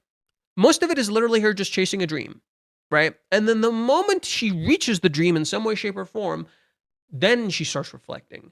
Then she takes it all in. But to say Kazuya hasn't unpacked everything is kind of unfair too, because in the beginning of the series, it's literally Kazuya unpacking his trauma and his conflict, right? In particular with Mami, it's him finding his character, it's finding who he is. Now he's finding like who he really is outside of his family, outside of the people around him, outside of this dream. Who is Kazuya and what does he want to do? That's kind of what this arc is. This is like Kazuya's arc in disguise as Chizuru's arc. Like Chizuru gets all the character development, whereas Kazuya is like reaching his dream, and in so doing, realizing who he is. And if anything, I think it's really setting up the next Kazuya arc, because the movie arc is Kazuya's like character progression arc, if you will. It's when Kazuya like transforms to the good boy that everybody loves, even though I think it kind of happened before that. But yeah, it feels like Reishi's kind of setting up a Kazuya arc right after this, where Kazuya becomes like the really cool and different character who really knows who he is. Like maybe I missed it, but Kazuya's opinion on his family and his friends doesn't really change. No, they do. They do a little bit. So for instance, he has one of the things Reiji really delves into is the conflict with Kazuya and his family during Paradise. In Paradise, Kazuya is willing to make his family his enemy if it means Chizuru is okay. And then after that, it's literally him kind of like dealing with the backlash of his family having this animosity towards him. And that animosity is like something that has always somewhat been present there, but but it's kind of muddy too, because you see the love there as well. There is layers to the conflict with Kazuya's family. It's just I can't like point it to every single one, you know. It's a little more complicated than that. His trauma is mostly all implied already, but generally there's a focus on his mental roller coaster. There is stuff there, dude. Like I really think there is a lot more stuff there. It's just not that simple, right? Onodara's from Nizukoi when you were talking about secondary hair. Oh, is she the one who wears a suit? Oh no. Sorry. She's his initial love interest, and he falls in love with the blonde, right? I remember really liking Nizukoi when it initially came out. Like I read the manga. I actually did not watch the anime. I read the manga. And then I eventually dropped it because it got fucking boring and just kind of repetitive, and it felt like the author was kind of running out of ideas. But yeah, I do remember the anime being really fucking good though. But yeah, Onodora is like the one he initially fell in love with. Which, by the way, Nezukoi, you're gonna fucking hate me for this. It's just Love Hina. It's literally just Love Hina. It's You're welcome to fucking hate me for this. It's just high school Love Hina with the subplot of, oh, we gotta hide a secret now. But that is just like, I don't know, man. And like the whole thing with Love Hina was like, oh, there was someone I made a promise with when I was a kid, and if I get into this place, I fall in love with them. And then this one is just like, oh, I got a key and a lock from some girl, and if she's the one I'm supposed to fall in love with. I'm like, fuck this destiny bullshit. This is why I fucking love Maisoni Koku. It has none of that destiny bullshit. It's all fucking grounded in reality. Um, just joined stream. Hello, Anishk. Love and waiting for your stream after reading chapter. I just read a theory that said that Chizuru wants to give him back all the money he spent on the rental, and that's why she has to go to the bank. Oh yeah, no, that's very much a possibility. That's very much a possibility, especially considering the theme of atonement and guilt. Oh yeah, that could be what she's been doing this whole time. Like she's been fucking saving, and she's just kind of been trying to pay him back, and that could be why Reiji also showed the chapter where Chizuru was saving up for their wedding, quote unquote. Oh man, yeah, no, that like completely went over my mind. Yeah, I think the bank thing is gonna come back. It's gonna be so fucking important. Oh my god, how did I not think of that? I literally told you guys this was a reference to chapter 375. And guess what happens in chapter 370 or 71? My fucking god. The 371, I believe. Yeah, so before they go to the restaurant place, Kazi and Chizuru are in a coffee place, and Chizuru pulls out the money. It's not the full amount, but I thought I should give some back. I was sort of the center of attention that day, so I made up the difference to the agency. It's money. I made you say all that stuff. I didn't completely put myself aside on that day, right? I took your money, but what I did was unprofessional. Kazi tells her, you're so fucking dumb. What if this is kind of... So two things can happen. It could be one, she's saving up for their relationship. Two, she wants to pay him back for all the time they've done rental because he's been in love with her the whole time, and that's not fair. Which would be an interesting kind of reversal of this, right? And I think that would be it would give Kazuya the reason to get upset again, because he would probably realize, oh, she's doing this out of guilt. That could be interesting. There's a lot at this point. It's probably too late to be acting tough. Well, maybe I'm just a little soft. Right? So it's like, I feel like it might not be giving him his money back. Maybe money for the time he stayed with her. I don't know. What could it be? I don't know what it could be. I don't know why I never thought about her giving the money back. That possibility just never occurred to me. It just feels weird. It doesn't feel quite right. I feel like Chizuru might do something to like give the money back. Maybe she doesn't have a good answer or something. Also, do you have a popular anime rom-com you hate but everyone likes? Mine is Nagatoro.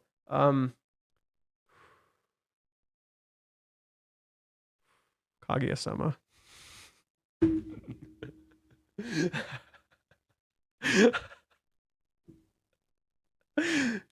Now look. I don't like outright hate Kaguya-sama. I just don't think it is the best thing in the fucking universe. I think people dick ride it way too fucking hard. I think Kaguya-sama is an okay story. It has a really good adaptation. I don't think it's that good, dude. I think it's like I am not a fan of Akka's writing. I am not a fan of Akka's writing. I don't like Akka's writing. I think Akka's I think Kaguya-sama starts great and then spirals super fucking hard. I think it starts really good. Maybe I don't know if it's season 2 or season 3 where I started just kind of disliking it. Like, there's a lot of things I like about Kaguya-sama, but I am not a big fan of Kaguya-sama. No. I am not. Yeah, it's still a very wholesome story. Let's see. Johan, what did you say? Bro, you're tripping. No, I've thought about this for a very long time. I am not a fan of Aka's writing. I don't like Kaguya-sama that much. Like, I don't think it's bad. Don't get me wrong. Don't get me wrong. Don't misinterpret what I'm saying. I don't think it's a bad story. Uh, I will say this. There's two layers to my dislike of Kaguya-sama. One, the anime community's absolute fucking dick riding of this story as like the best thing since Christ. It's not.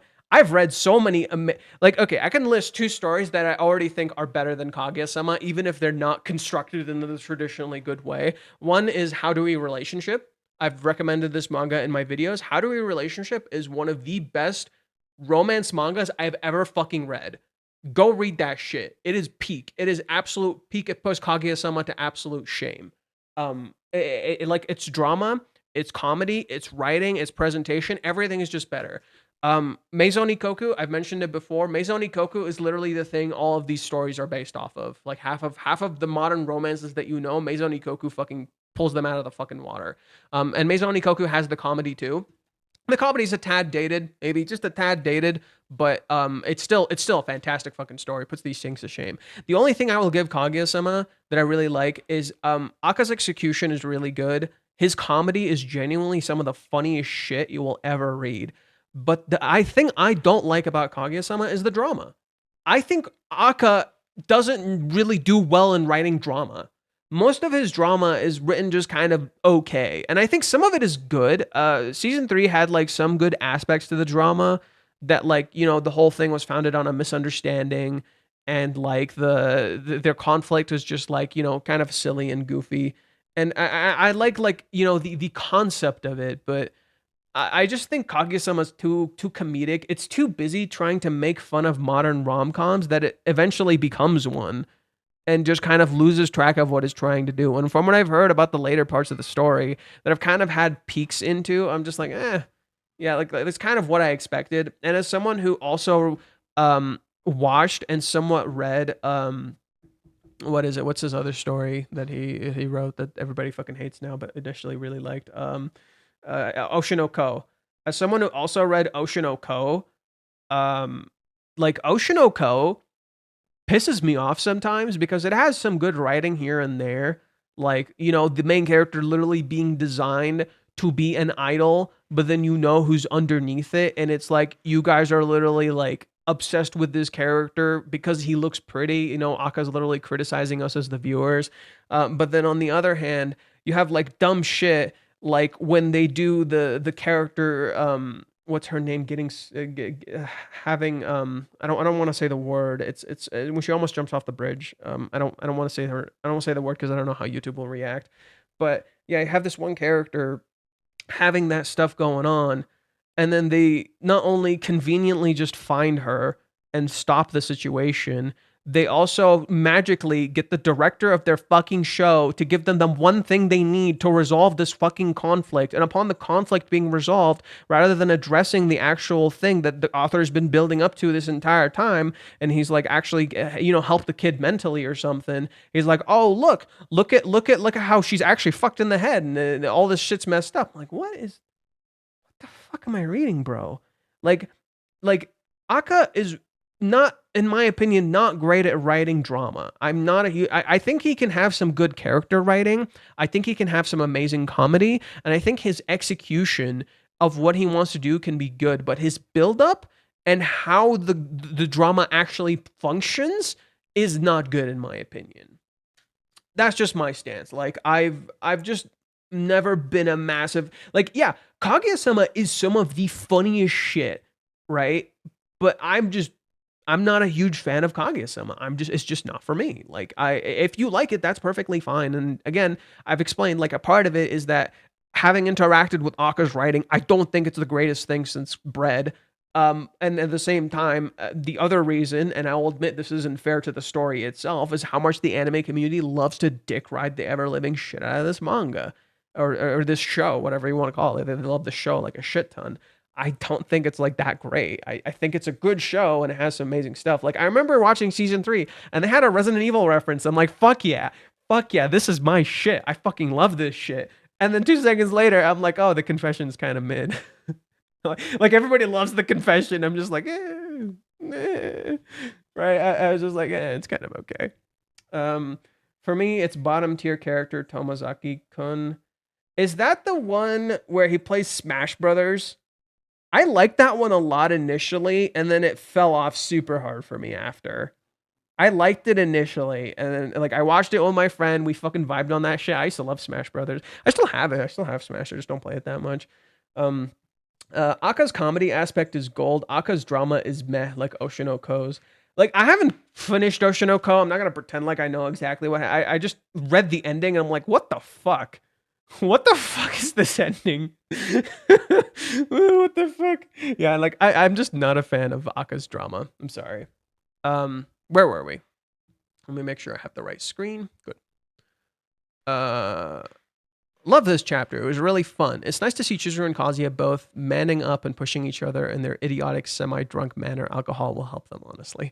Chizuru is finally ready to give her answer to Kazuya. The whole date was basically a long-winded confession. Of course, she wants it to be a romantic place, though hopefully she won't be too drunk to the point of being too brave. As for Kazuya, it's nice to see him confident enough, even with Chizuru usual questioning dodging. Can't wait for the next chapter. I've said this before. I don't like you're right in that this is a long-winded confession by Chizuru, but there's also a lot more to this. In that same way that like if you go to the cheer update has multiple meanings, right? Like a part of it is Kazuya's long-winded confession to Chizuru that eventually comes out in the very end, right? But the other reason is that there's this underlying meaning of wanting to support, to be there for someone and feeling like you can't.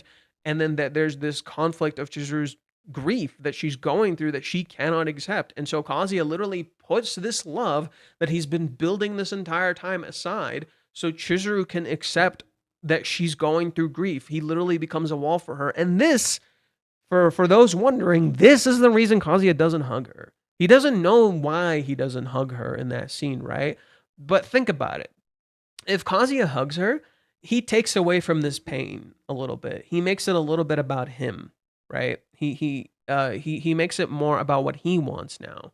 And this is the mistake he inevitably makes when they get to paradise, when they get to Hawaiians. That's the mistake he inevitably makes. When they get to Hawaiians, that's his biggest mistake, is that he starts kind of really wanting to pursue his desire and he starts missing his partner because the entirety of the cheer update is about her, and then it becomes all about kind of what he wants to do for her or what he wants to do with her. And he kind of misses his partner in the process for it, just as she starts doing the same thing, not realizing they're both very unstable. This is the reverse of that in a lot of ways, and I think the long-winded confession will eventually be Chizuru telling Kazuya about how she feels about everything, but then there'll be probably more to it, more stuff to break down and explore, and in particular, Kazuya's character, Kazuya's individuality, who he is, and what he wants to do, and maybe his trauma, his grief, because he's gone through grief and trauma too, as a byproduct of her, as a byproduct of paradise. So there is that layer too. We can say that the drink will lead to Chizuru finally being able to say the answer to Kazuya's confession once chapter 234. And look, comparing the Paradise arc, Kazuya confessed to her, Mizuhara Chizuru tried to run away but managed to stay. Now in this date arc, now it's Kazuya who's nervous about Chizuru's supposed and definitive answer on her own love confession. And now with the rain stopping too, adding it all up, who isn't anxious for this next chapter? Has no heart. Ah, what type and beautiful cute panels of our queen Chizuru Ichino say. Fucking peak. Fuck all the haters. Reishi, you are my fucking goat. Oh, this is the thing my friend wrote that I was reading earlier, right? I think so. So now we talk about the beach eventually. I thought your analysis was good. I know when people are downvoting. I think many people expect Kazuya will make another amazing confession and then Chizuru will just follow. Yeah, and I essentially said this too, that like Kazuya will be Chizuru will be the one who will probably be doing the confession here, not Kazuya. It's literally, she talks about reversing roles. She talks about reversing roles in this arc and how like sometimes like maybe the guy isn't the one to confess and do all this stuff. Maybe the guy isn't the planning, isn't the one doing all the money spending and all that. Maybe the girl can do that too. And she starts leading and doing stuff and doing mini confessions and being kind of in charge of the date. And that was kind of the point. Here, I'll upvote him because he got downvoted. There we go. Walking to the beach, curious about the direction this heading. I think the moment of shine come in the arc. Okay. Sex on the beach. Oh, you wish. Oh. Huh. You don't get Spanish readers much these days. Translate with deep L. Translate as text. You gotta translate it. I understand. Deep L. Ooh. And post. My first impression on the first reading. Well, as usual, Kazuya got lost in 3,000 fears. He is as nervous as ever. Those fears are actually being tripled down intentionally in this chapter, where she kind of tripling down them because he's asking something so like personal. And we're getting to the climax of everything, so that's kind of the point. He is nervous as ever, and as usual, he keeps thinking of her and even calls her as Mizuhara. Oh my god, the fucking Mizuhara. The Mizuharas are here. That really bothers me. He just can't let it go. She too is nervous and agitated and has to keep drinking because maybe the alcohol will help both of them let it go. He thinks she wants to go home and thinks of her as a girl who will ask him for money, and that bothers me. This is part of the fears, and yet the point to talk about should not even be there anymore. You're missing the point that the fear is fucking stupid, and that's the idea. It's meant to be silly. Instead, she wants to be with him and reiterates this by telling him if he didn't need convince. Like the fear is supposed to be unfounded and insane, and that's the point. She wants to go to the beach with him, and she says, "Listen, one more drink before we go." It's clear that maybe she could do something more too. Will Kazuya continue to sleep? Why is it always the Spanish readers, man? Why is it always the Spanish readers who just like interpret it as like, oh, he keeps calling her Mizuhara. She doesn't even say his fucking name. She didn't even say his fucking name. And Chizuru is also just as fucking weird and just does a bunch of fucking weird shit too. Why are we pretending like she fucking doesn't do that shit? I know. Nice, soothing, decent chapter. Kazuya had the courage to ask if Chizuru has plans for tomorrow, and he did. The moving topic was brought back, and blah, blah, blah, blah, blah. But anyways, this day is about blah, blah, blah, blah, blah. Okay, everything I've heard already. The suspense is killing me. Why did you get downvoted?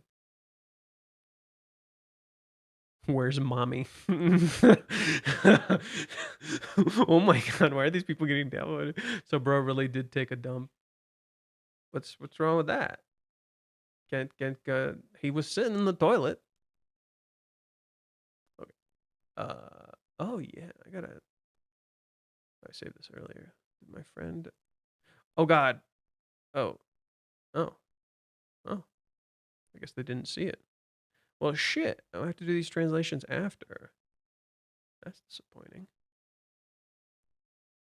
Okay. Oh god. Okay. No, not worth finishing. Not worth finishing. Not worth finishing, to be honest. Which one are they? It's good. It's a good com, but not so much ROM. What are they referring to? Sorry, not sure. Oshinoko is more about peek into entertainment industry for me, while also showing the happy and sad parts of being famous. It has those, and I think, and you can see that a lot of like people who are in the entertainment industry, really connected to that story and felt that. I just think like at times it's like my problem isn't necessarily that. If anything, you saw me earlier kind of praise that element, in particular with the main character literally being beautiful and literally being an idol for us. Like, what's his name? Aqua, literally being this gorgeous character, but then if you think about it for 2 fucking seconds, he's an adult in a kid's body, and then that was the whole premise the story is founded on. That stuff is good. I don't particularly mind that. The premise and the idea of the premise is good. What I didn't like is how Aka constructs the drama, and I didn't like it from the start. I was never a fan of it from the start. I did like the conflict of the character like wanting to revenge because his mom was killed, and you have this warped perspective of like this is his mom, but she's also his Oshi, and I think that's such a cool concept of the character like fucking losing his shit like that. But I don't think the author delves into it in a very interesting way, in my opinion. But that's just me, you know. And again, it's a drama I have a conflict with, not so much like the premise and the idea of the premise, because that stuff is interesting. Let's just say Oshinoko's ending left me with more questions than answers. I read it. I don't remember much of it. I read it and I was like, this is just fucking weird. There's an argument that Kazuya and Chizuru behave more normally than their rental dates combined. Here in this, if so, yeah. What is the name of the manga that you recommended that you said is peak romance? How do we relationship? Let me pull it up.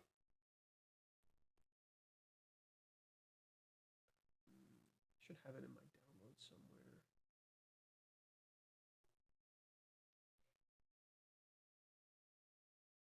Where are you, baby boo? Where are you? God damn it.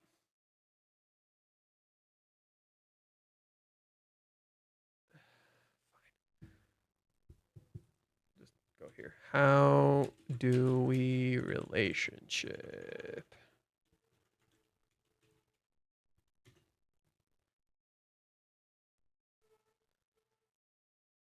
This one.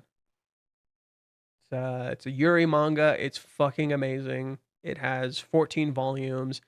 It has like it's such good storytelling. And then the other one is Maison Ikoku. This one. This one does have an anime. Personally, you're welcome to do it however you want. Personally, I recommend you read the manga. You can read both these mangas on Viz Media. It costs like $2 to get Viz Media, and you can read both of these mangas. Right. So I recommend you read this one, and the other one doesn't have an anime, so you can just read it. But I watched the anime for Maison Ikoku. I wasn't a huge fan. I didn't the author liked it still. So does Reiji. Like Reiji still likes Rent a Girlfriend despite like all my criticisms of it. And I think it's just because like he's okay as long as like there's passion behind it, which I think the biggest thing is a lot of people miss because I'm very critical of the Rent a Girlfriend anime, but the people who make it are clearly passionate about it, even if I do think they misunderstand it at some point. And so I don't want to make it sound like it's the worst thing ever. I just don't think it's an amazing adaptation, but it's still a decent adaptation. I think it's the same here. Maison Ikoku has a pretty decent adaptation. I'm not a massive fan of it, and you're welcome to watch the anime if you want. I didn't personally like it. I don't like the character redesigns. I don't like some of the story structure. I in particular really, really fucking love Romoko Takahashi's art for the story because fuck, her art is insane. I gotta read more of her shit, bro. Let's see. What if Kazuya accidentally gets Chizuru? Okay, we're not talking about that. We're not gonna talk about that. First I was talking about Kaguya, and then the other one was about Oshinoko. I watched the movie. I thought the movie had some cool shit. Like, I didn't like much of the like. Okay, how do I put this? I watched the Kaguya-sama movie. I pretty much didn't like 75% of the movie, and then I liked the end portion of the movie. Or I'm just like, oh, it brought it all together, but was the trip really worth it? That's kind of how I felt. The manga he recommended is How Do You Relationship? It's really good. Yeah, Verka's read it and he said it was peak too. Once you finish reading it, and this is a bit of a self sell. Once you finish reading it, go look this up. I wrote this entire post talking about the ending, and I don't want to spoil it for you, but like, please read this. It will like fucking like change your mind. Like, just please read this once you finish reading the ending. I put so much like this is the kind of shit I want to write for this series. I'm just saying. Like, oh my god, I was so fucking proud of this when I wrote it. But yeah, go read this once you finish reading the story. Juria, I concur. How Do We Relationship is amazing Japanese literature. Right, I will read it. Like I still remember volume 4 in my head. Holy shit, volume 4, How Do We Relationship? Oh, that's when the story like pulls the rug from under your feet and you're like, oh shit. Okay, thanks for the recommendation. Link for the post, please. Oh yeah, sure. Control C. Boop. There you go. Don't read it right now. Read it when you finish. Because this is about the ending. This is a deconstruction of the entire story. I wanted to write another thing about uh, the second half of the story. I don't want to spoil it. I want to, in particular, the two other characters that get introduced later. What's the Yuria and oh my god, I'm forgetting their names. Not good. Yuria and what's the other girl's name? Yeah, I want to talk about those two characters and how important they were to the story, and like how a lot of what happens between them is very misunderstood by a lot of the people who read this story. Um, but yeah. I'm glad people are picking up How to Be a Relationship. I wish it got a fucking anime, but it didn't, and it makes me so mad. Um, oh yeah. One last thing I wanted to look through. I'm gonna move Twitter here until I pull up the post, just because I don't trust what's gonna come up here.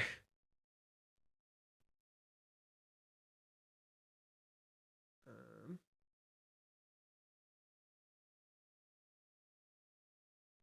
okay, I like this person. They make some interesting posts sometimes. What is this? Kazuya is drunk and passes out. I need to make sure he doesn't fall asleep. Okay, what's this?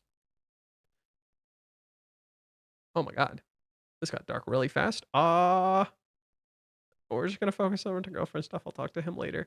I'm thinking about the artwork has been off a little lately, but this one, Mizuhara's image sure really struck me. Yeah. Okay. Move it back here again really quick. Let's see what else we can pull up.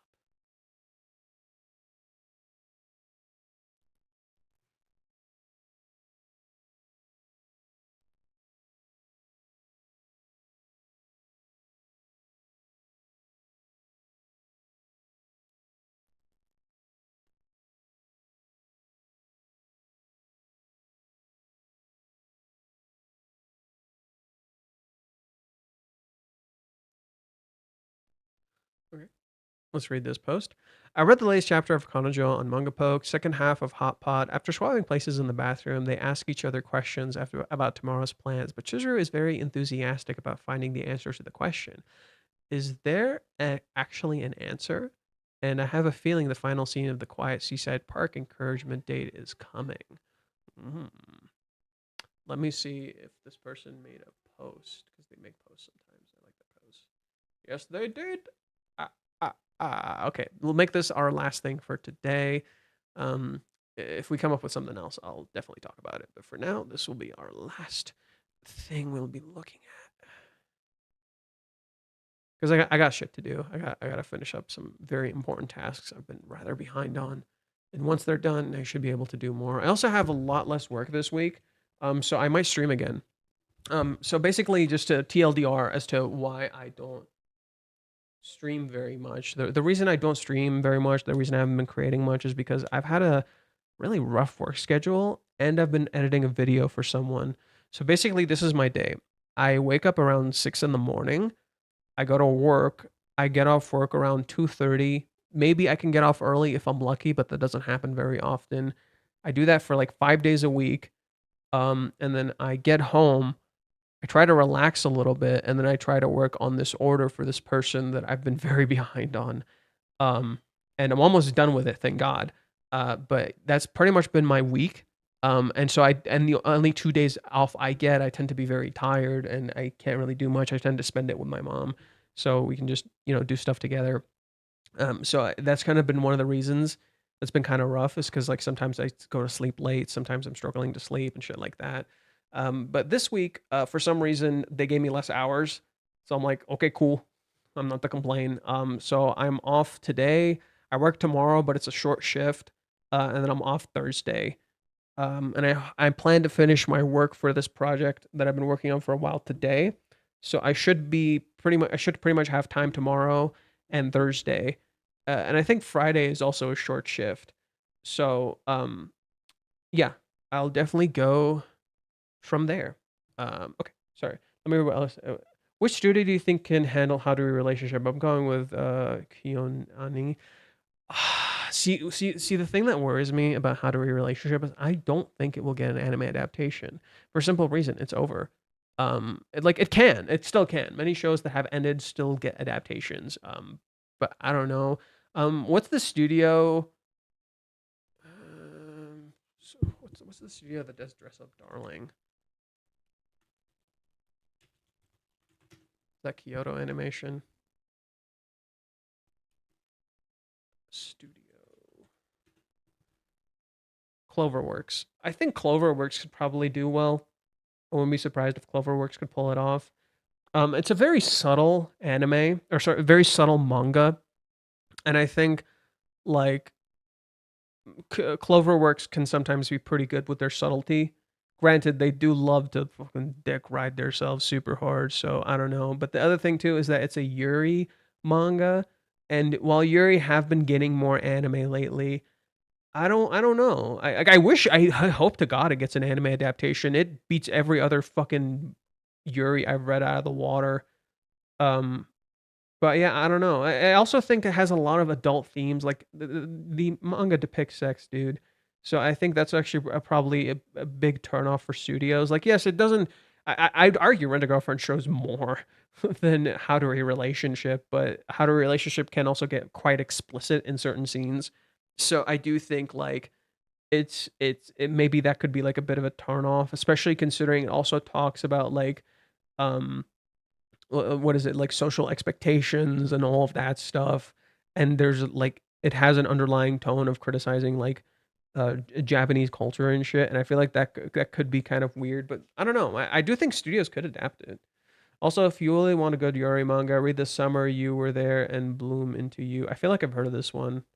Do you think Chizuru is gonna tell him she loves him? I'm sorry for charging the subject, but the anxiety is killing me. I don't know, honestly. It's okay. I don't mind you changing the subject. I don't know. I think it's building to that, but there's something off. There's something quite off about this, and I'm not sure. Maybe she does. She won't know. Maybe they'll kiss and she'll know. Reggie has been hinting a lot at like a physical element helping Chizuru realize what she's feeling. And Reiji has shown this consistently. Like when they're moving stuff to like the fridge or whatever, or yeah, they're moving like their fridge to the backyard in that closet, and they get stuck in the closet. Reiji intentionally shows something very physical, and then it calls back to what Minnie said, where Kazuya starts hearing Chizuru's heartbeat. And if you go back to the very beginning of the arc, what does Minnie say? Only Chizuru's heartbeat will tell the truth, or something like that. And Kazuya then literally hears it. And then afterwards, Minnie starts saying, "You two should just kiss. You two should just kiss. You'll figure it out if you just fucking kiss." And then now Reiji has this date with them seemingly kissing. And then to top it off, you have the sequence where Chizuru goes to a massage parlor or something, and she gets a massage, and she starts talking more than she usually does. And then after she finishes, she's like, "Wait, did I just talk because I was literally physically naked? That seems really fucking stupid." But then that was hinting at the fact that a physical vulnerability. And then you have this entire theme of sex and kissing, and so the physical element is very, very core here. And this being the reverse of the cheer update, where Chizuru seemingly runs and hugs Kazuya, but or doesn't hug him. She just like pushes onto him, and she like hits his chest. But they don't actually physically touch each other, and the physical contact has been a very core theme in this arc. I think that's gonna be kind of the resolution element here. The physical element is gonna be kind of the core aspect here. Whether they kiss and they realize after, whether they have sex and they realize after, we won't really know. Especially considering Reishi introduced more of an element of a deadline here because he brought back Chizuru saying, "Aren't you moving tomorrow?" And it's like, oh, that you have that element too, and then you have the bank being like kind of foreshadowed too. So it's like, what's all that stuff, right? So yeah, I'm not sure. It's kind of hard to guess. Yes, Thomas, the entire day is one big confession. That's one part of it, but I think there's going to be more to it. The problem is that she's not ever said even her thoughts that she loves Kazuya. She says she thinks about him all the time. She doesn't know if it's love. Can you tell us about the video? What video? Which video? Which video are you referring to? I don't know. I think there's a slight chance she might tell him she's not sure if she loves him. I think the whole point of this is not so much to confess to Kazuya, but to find the answer with him. Maybe find the like. Maybe she could tell him something like, "I think you're a great partner" or something, but like I don't know if I love you, or who knows, right? Like I think Chizuru still doesn't know. I don't know. I think there's a slight chance she might tell him she's not sure if she loves him. My dress up darling next season seems pretty neat by its trailer. Oh yeah, that's another one. I'm not. When I started Dress Up Darling, I really liked it. I no longer really like it. And if anything, when I saw how good season 2 looks, I'm like, ugh. Ugh, I just fucking rolled my eyes. Welcome, welcome. I'm a fucking hater. I'm a judgy hater. I don't hate Dress Up Darling. I just thought it got really fucking boring later. It got unbelievably boring later. Mostly because the characters essentially stopped having growth. Like the where season 1 ended is kind of where their growth really stops, and it kind of made me realize by that point Gojo is the real character of this story. Marin isn't a character, and she's more of a caricature and more of a plot device used to subvert expectations within the story. And this is something you can really see if you go throughout the story of like season 1.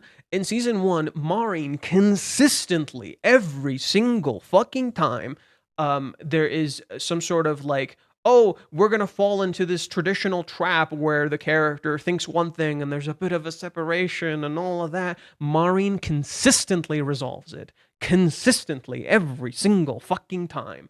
And it becomes a pattern all throughout the story. And Gojo does have some good character writing here and there, but it almost feels like the author kind of forgot that. And it was so strange reading the last chapter of Dress Up Darling, because I got to the last chapter and I'm like, holy fuck, they're characters again. Oh my god, I felt something. I connected to them for once in a fucking blue moon. It was so weird reading the last chapters and actually feeling like they're characters again, actually like feeling the conflict and not actually just reacting to it. Also, y'all gonna hate me for this if you're a Dress Up Darling fan.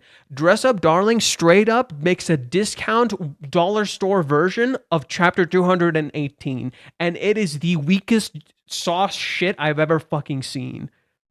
Bro, that it was straight up a reference to it. It's not even subtle. It's literally just chapter 218, and it is some of the weakest sauce shit I've ever fucking seen, dude. Like, come on. Come on. Do you know why that chapter sucks, by the way, if you've read it? I don't want to pull it up because I don't fucking care that much. The reason that chapter sucks is because it has three different things going on. It has, like, these side characters having this weird conflict of feeling like they don't belong for the billionth fucking time. It has like Gojo going through something that I don't even fucking remember. And then finally it has Marin thinking like, oh, Gojo doesn't love me because he didn't have sex with me. And I'm like, excuse me? And then it's the chapter like starts with her showing like Marin's panties, and then it's just like, oh look, the characters aren't together, and she's sad, and she imagines Gojo not being friends with her anymore, even though he's never once given her that fucking impression. And then she just the chapter just ends with her crying and doing it does the Kazuya face, the big panel where Kazuya is crying. Yeah, it does that just straight up, and I'm like, wow.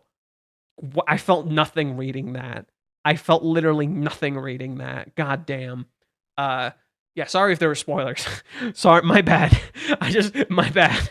I didn't mean to spoil. My bad. And it just, I read that and I just didn't feel anything. And then that conflict is resolved in like the silliest way. And it's just like, what the fuck? What? Like, what the fuck? Why? This is so stupid. And so yeah, and like even the people who like Dress Up Darling like have said that portion is very fucking boring. And I just didn't care. I just didn't care. I also thought like how Gojo constantly felt super serious. Like, you know how Gojo constantly does the scary super serious face and he turns into like a fucking like shonen battle manga protagonist. It's fucking weird. Yeah, that getting spammed in your face constantly just kind of got old after a while, because it's like it lost its meaning. It's not really funny anymore. It's just like, oh, okay, whatever. And I don't know, like Marin, I feel really bad for Maureen's character, because it's almost like the author realizing like later she's not a character, and they even admit it in interviews. I read some interviews out of curiosity, and like they pretty much admit Maureen is there for fan service. Maureen is literally there so she can show panty shots and shit. Whereas Gojo is the actual character that she really relates to. And the fact that this is a seinen manga, meaning it's tailored towards men between the ages of 18 and 40, is fucking weird, considering she's a high schooler and they're showing this shit to you. I'm like, what the fuck? So that's kind of why I'm just like, Dress Up Darling really kind of fell off for me. Like, I still like the anime. I think the anime is a fantastic anime. Kana Hirayama, the character designer for Winter Girlfriend, actually worked on one episode. Cool enough. But yeah, I'm not a fan of Dress Up Darling. I get it. I get why people like it. Marin is literally like designed to be the epitome waifu. She is literally the waifu, and I think that to me really misses the point of like the thing that she's criticizing is like the fact that Marin is a waifu and Gojo is the real character, and it's like, ugh, ugh. And the fact that this is written by a woman is kind of like fucking crazy to me. And The Dangers in My Heart has a female protagonist similar to Maureen. What do you think? I think what was her name? I like Dangers in My Heart. I think too many people like made fun of it when it initially came out, but I really liked it when it initially started.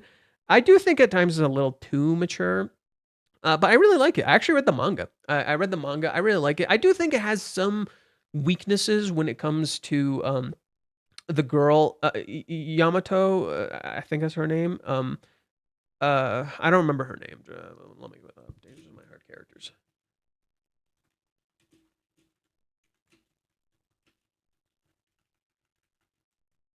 Come on, characters. There we go. Yamada. That was her name. Yeah, I do like Yamada. I do think she leans a little into that sometimes. I do think the author loves to tempt you with certain things with her character in a similar way to Maureen, but I think she's a much better written character. Yamada is kind of actually a character. She has emotions, she reacts, she feels things. I don't think she's like amazing fucking character. Like she's no Chizuru. She's not. No, she doesn't even come close to Chizuru. But I do think Yamada is a decent character. I do think Ichikawa is a much deeper character than her. Like Ichikawa is actually kind of a character.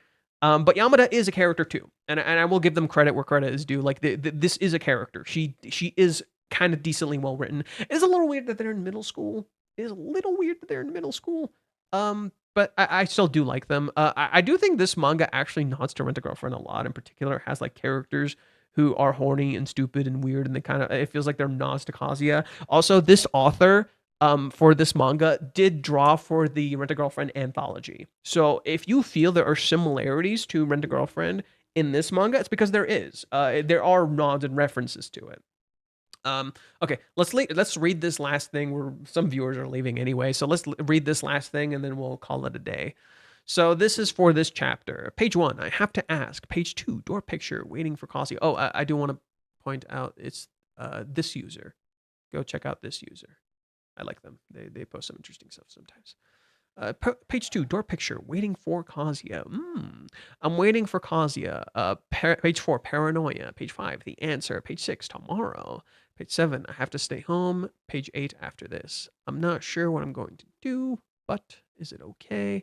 We have one, don't you? I want to go. Yeah. The answer, Mizuhara. Just one more drink. Mizuhara 2, page 20. Kazuya is waiting for Chizuru. He's drinking, isn't he? Yeah, Kazuya's drinking too. Chizuru is going to even if it stinks, I don't think it's all Kazuya's fault. Oh, the bathroom. Tochigi is at 6 a.m. is hard. What is Tochigi? I'm curious. I'll look it up. Because usually when Reggie shows stuff like that, there's like a purpose. Tochigi. Japanese prefecture. What is Tochigi famous for? Strawberry Kingdom. Okay. The level of getting in the day before chestnut W. Sake is going up. No way I could see that. No way I could say that. Well, they're going to tell us about the move. Chizuru is kind of enough to try to stay. I'm sure he'll even help us out that much. Isn't 25,000 yen cheap after all this? Oh, from Chizuru. At least I don't think he's aware that he's a charlatan. The price is going up. Oh, yeah, the price is going up from the delusions.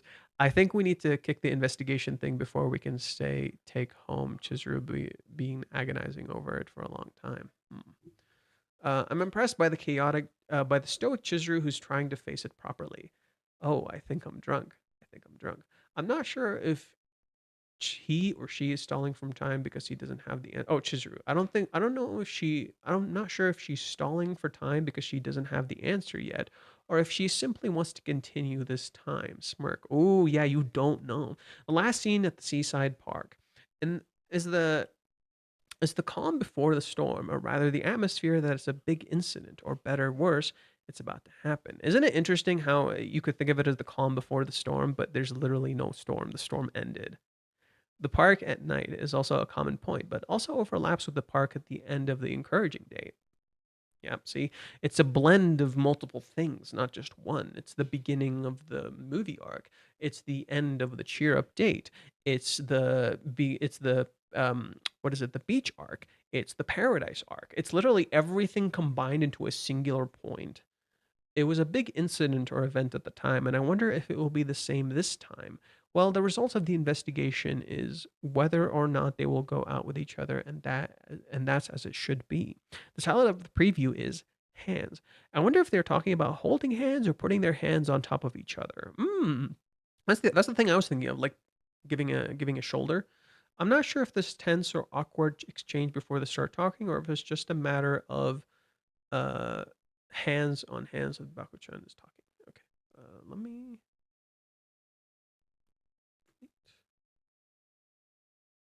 Okay.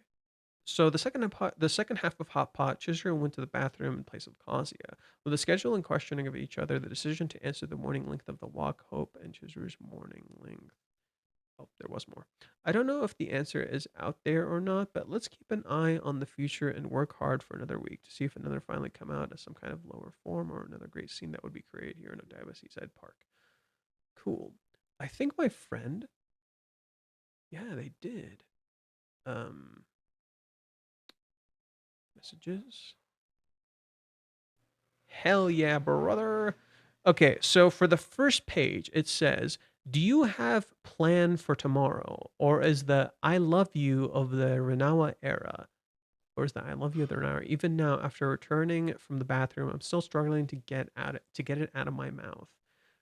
For the cover page right here, I got drunk. My feelings for you are starting to spin.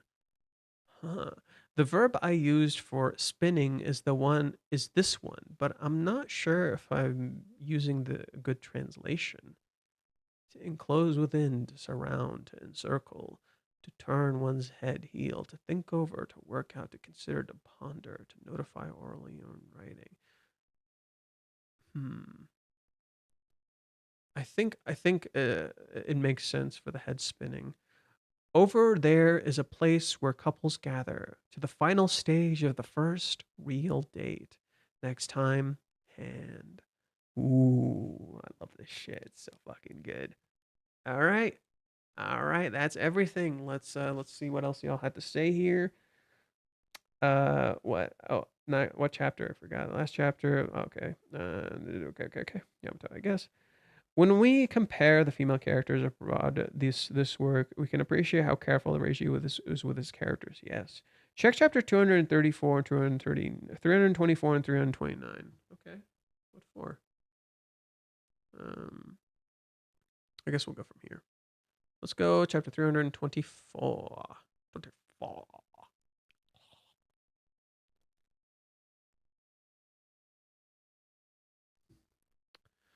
Okay. So chapter 324 is Kazuya in the room. Mizuhara is so cute. This is when they pick the hot pot. Should have been obvious. And how are we supposed to eat these? There's special etiquette. Increase your stamina. Chinese hot pot warms me up inside and kind of gives me the hots too. Oh, is this what you wanted me to find? I don't feel like it's possible anymore for me to separate lust from love. Oh yeah, that's such an important part of Kazuya's character. Is it wrong for me to have these feelings, Mizuhara? Oh, oh, I love you, Reiji. Oh, I love how it connects. Nice, nice. Okay, had the whole thing with Minnie. She's close. You have Chizuru cleaning the grave, which is very important to her conflict. That grave is really small. Yeah, hey, be quiet. Chizuru comes here every that you do this every week. It's my daily routine. God damn. She cleans it. She says, I'm going on a date with him. Honestly, if you're going to that far with it, then you could have at least told me why you thought that before you died. It's not fair. See you. The wind pulls and tells her to look back. Your daily routine of taking care of this grave is your answer. Don't worry, I can figure it out for myself. It's about the date we talked about before. Something's been on my mind. Okay. Okay. Okay. Nice callback. I like that. Um okay, come on, come on. There we go. Okay. So you said chapter 329 now. Yeah, it's the one I reference. Come on. Come on. Come on. Yeah. So I mentioned this before. This pattern is a pattern of protection. This is a window pattern. So Chizuru's talking to this lady. This feels good. Yeah, pretty much like this is meant to imply sex, right? But it's pretty rough. It's kind of hard to say that though. Let's see. It does hurt a little, but it's kind of hard to say that. Well, this might hurt, but it still feels good. Kind of the thematic with her love as well. Um, Still, I wonder why would I be a bother, even though I always tell my clients to be honest with me in the service industry. I think too much during massages. It's not just thinking too much. Ginger just doesn't want to be a bother in general. What's the word I'm looking for? She's too conscious of other people. She doesn't want to bother them. Okay, please face upwards now. All right. I'm gonna ask you on a date. Oh, she said something. Plans for a date? Yes, that's right. Oh, how nice. With your boyfriend? No, it's not like that yet. Yet? Hmm. Oh, really? What kind of guy is he? Do you like him? How'd you meet? She really asked a lot of questions. I think he's a good guy, but I don't know if I like him yet. Oh, you can't make up your mind, huh? She's so direct. I know my indecisiveness is causing problems, but I'm doing everything I can.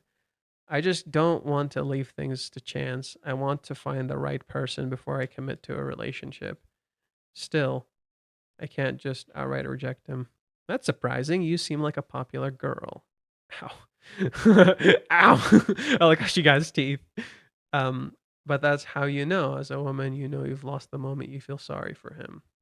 My husband was something else too. He said he'd up and die on me if I didn't marry him. Oh, wow. That's kind of fucked up. But to make you think so hard about it means he must really like you a lot. You think so? Huh? Maybe I'm the one being looked after. I bet he's given you tons of presents. Oh, I think when he says like you a lot is in okay. Huh? Lady's confused. Yeah. That concludes our session. I'll wait outside. Please get changed and head to the front desk. Okay. Phew. That's pretty good. I'll come back. But why did I say that so easily? Did being naked give me a sense of freedom or something? How dumb. Yeah, I said this. This is pretty much what I said. Um Shibuya is nutty because he's like running into people. He goes and finds clothes. Have you ever heard of self-improvement? This isn't a game. Oh yeah. Um Wait a second. Isn't there way too much summer stuff? It's so hard to pick out clothes. I'll check out the store for now. And then it ends with Chizuru seeing him. Remember when we were talking about money? I just thought of that spinoff where there's this where there's little and she's already saying I literally mentioned okay, to be fair, you joined later. I mentioned this in the very beginning of the video. Reiji shared that exact spinoff on Children's Day, which was May 5th. So yeah, Reiji was already nodding to it and wanted us to look. You're not wrong. That was the point. Um, let's see. My friend sent something else. Messages. No, he did not. Okay. I believe that is it. Um, yeah, I think that's it for today. I hope you guys enjoyed this video. I hope it was, or not video, it was a stream. I hope you guys enjoyed this stream. I hope it was fun. We went through a lot. The stream was long, 2 hours and 30 minutes. Not bad, not bad. I lasted pretty good this time, even though I actually slept kind of shit. um, yeah. So I don't know what else to say, what else to share, but I hope you guys at least enjoyed the chapter that we went through. Again, I have a lot more days off this time, so I'm gonna see if I can stream another time later this week. Hello. Oh, you joined right as we finished. Hello, Fatum? Fatum? Interesting name. Yeah, I'm sorry. We literally just finished. I've been streaming for like 2 hours and 30 minutes. I went through the chapter. I did all the analysis and everything. Sorry. But welcome. Welcome now. I did mention I'll probably be streaming again maybe later this week. That was pretty cool, bro. Thank you. Yeah, and we talked about a lot. We talked about like other animes. We talked about like other stuff. We talked about like the anime for this series. Um, yeah, there's a lot to talk about and lots to do. So yeah, I hope you guys enjoyed everything. 3D model. You asked about like a video. I don't know which video you were referring to. But if you still want to know, I'll gladly let you know. I don't know which one you were referring to. Uh, but yeah, I can gladly talk about it if if you remember what it is that you were referring to. Yeah, this was super cute.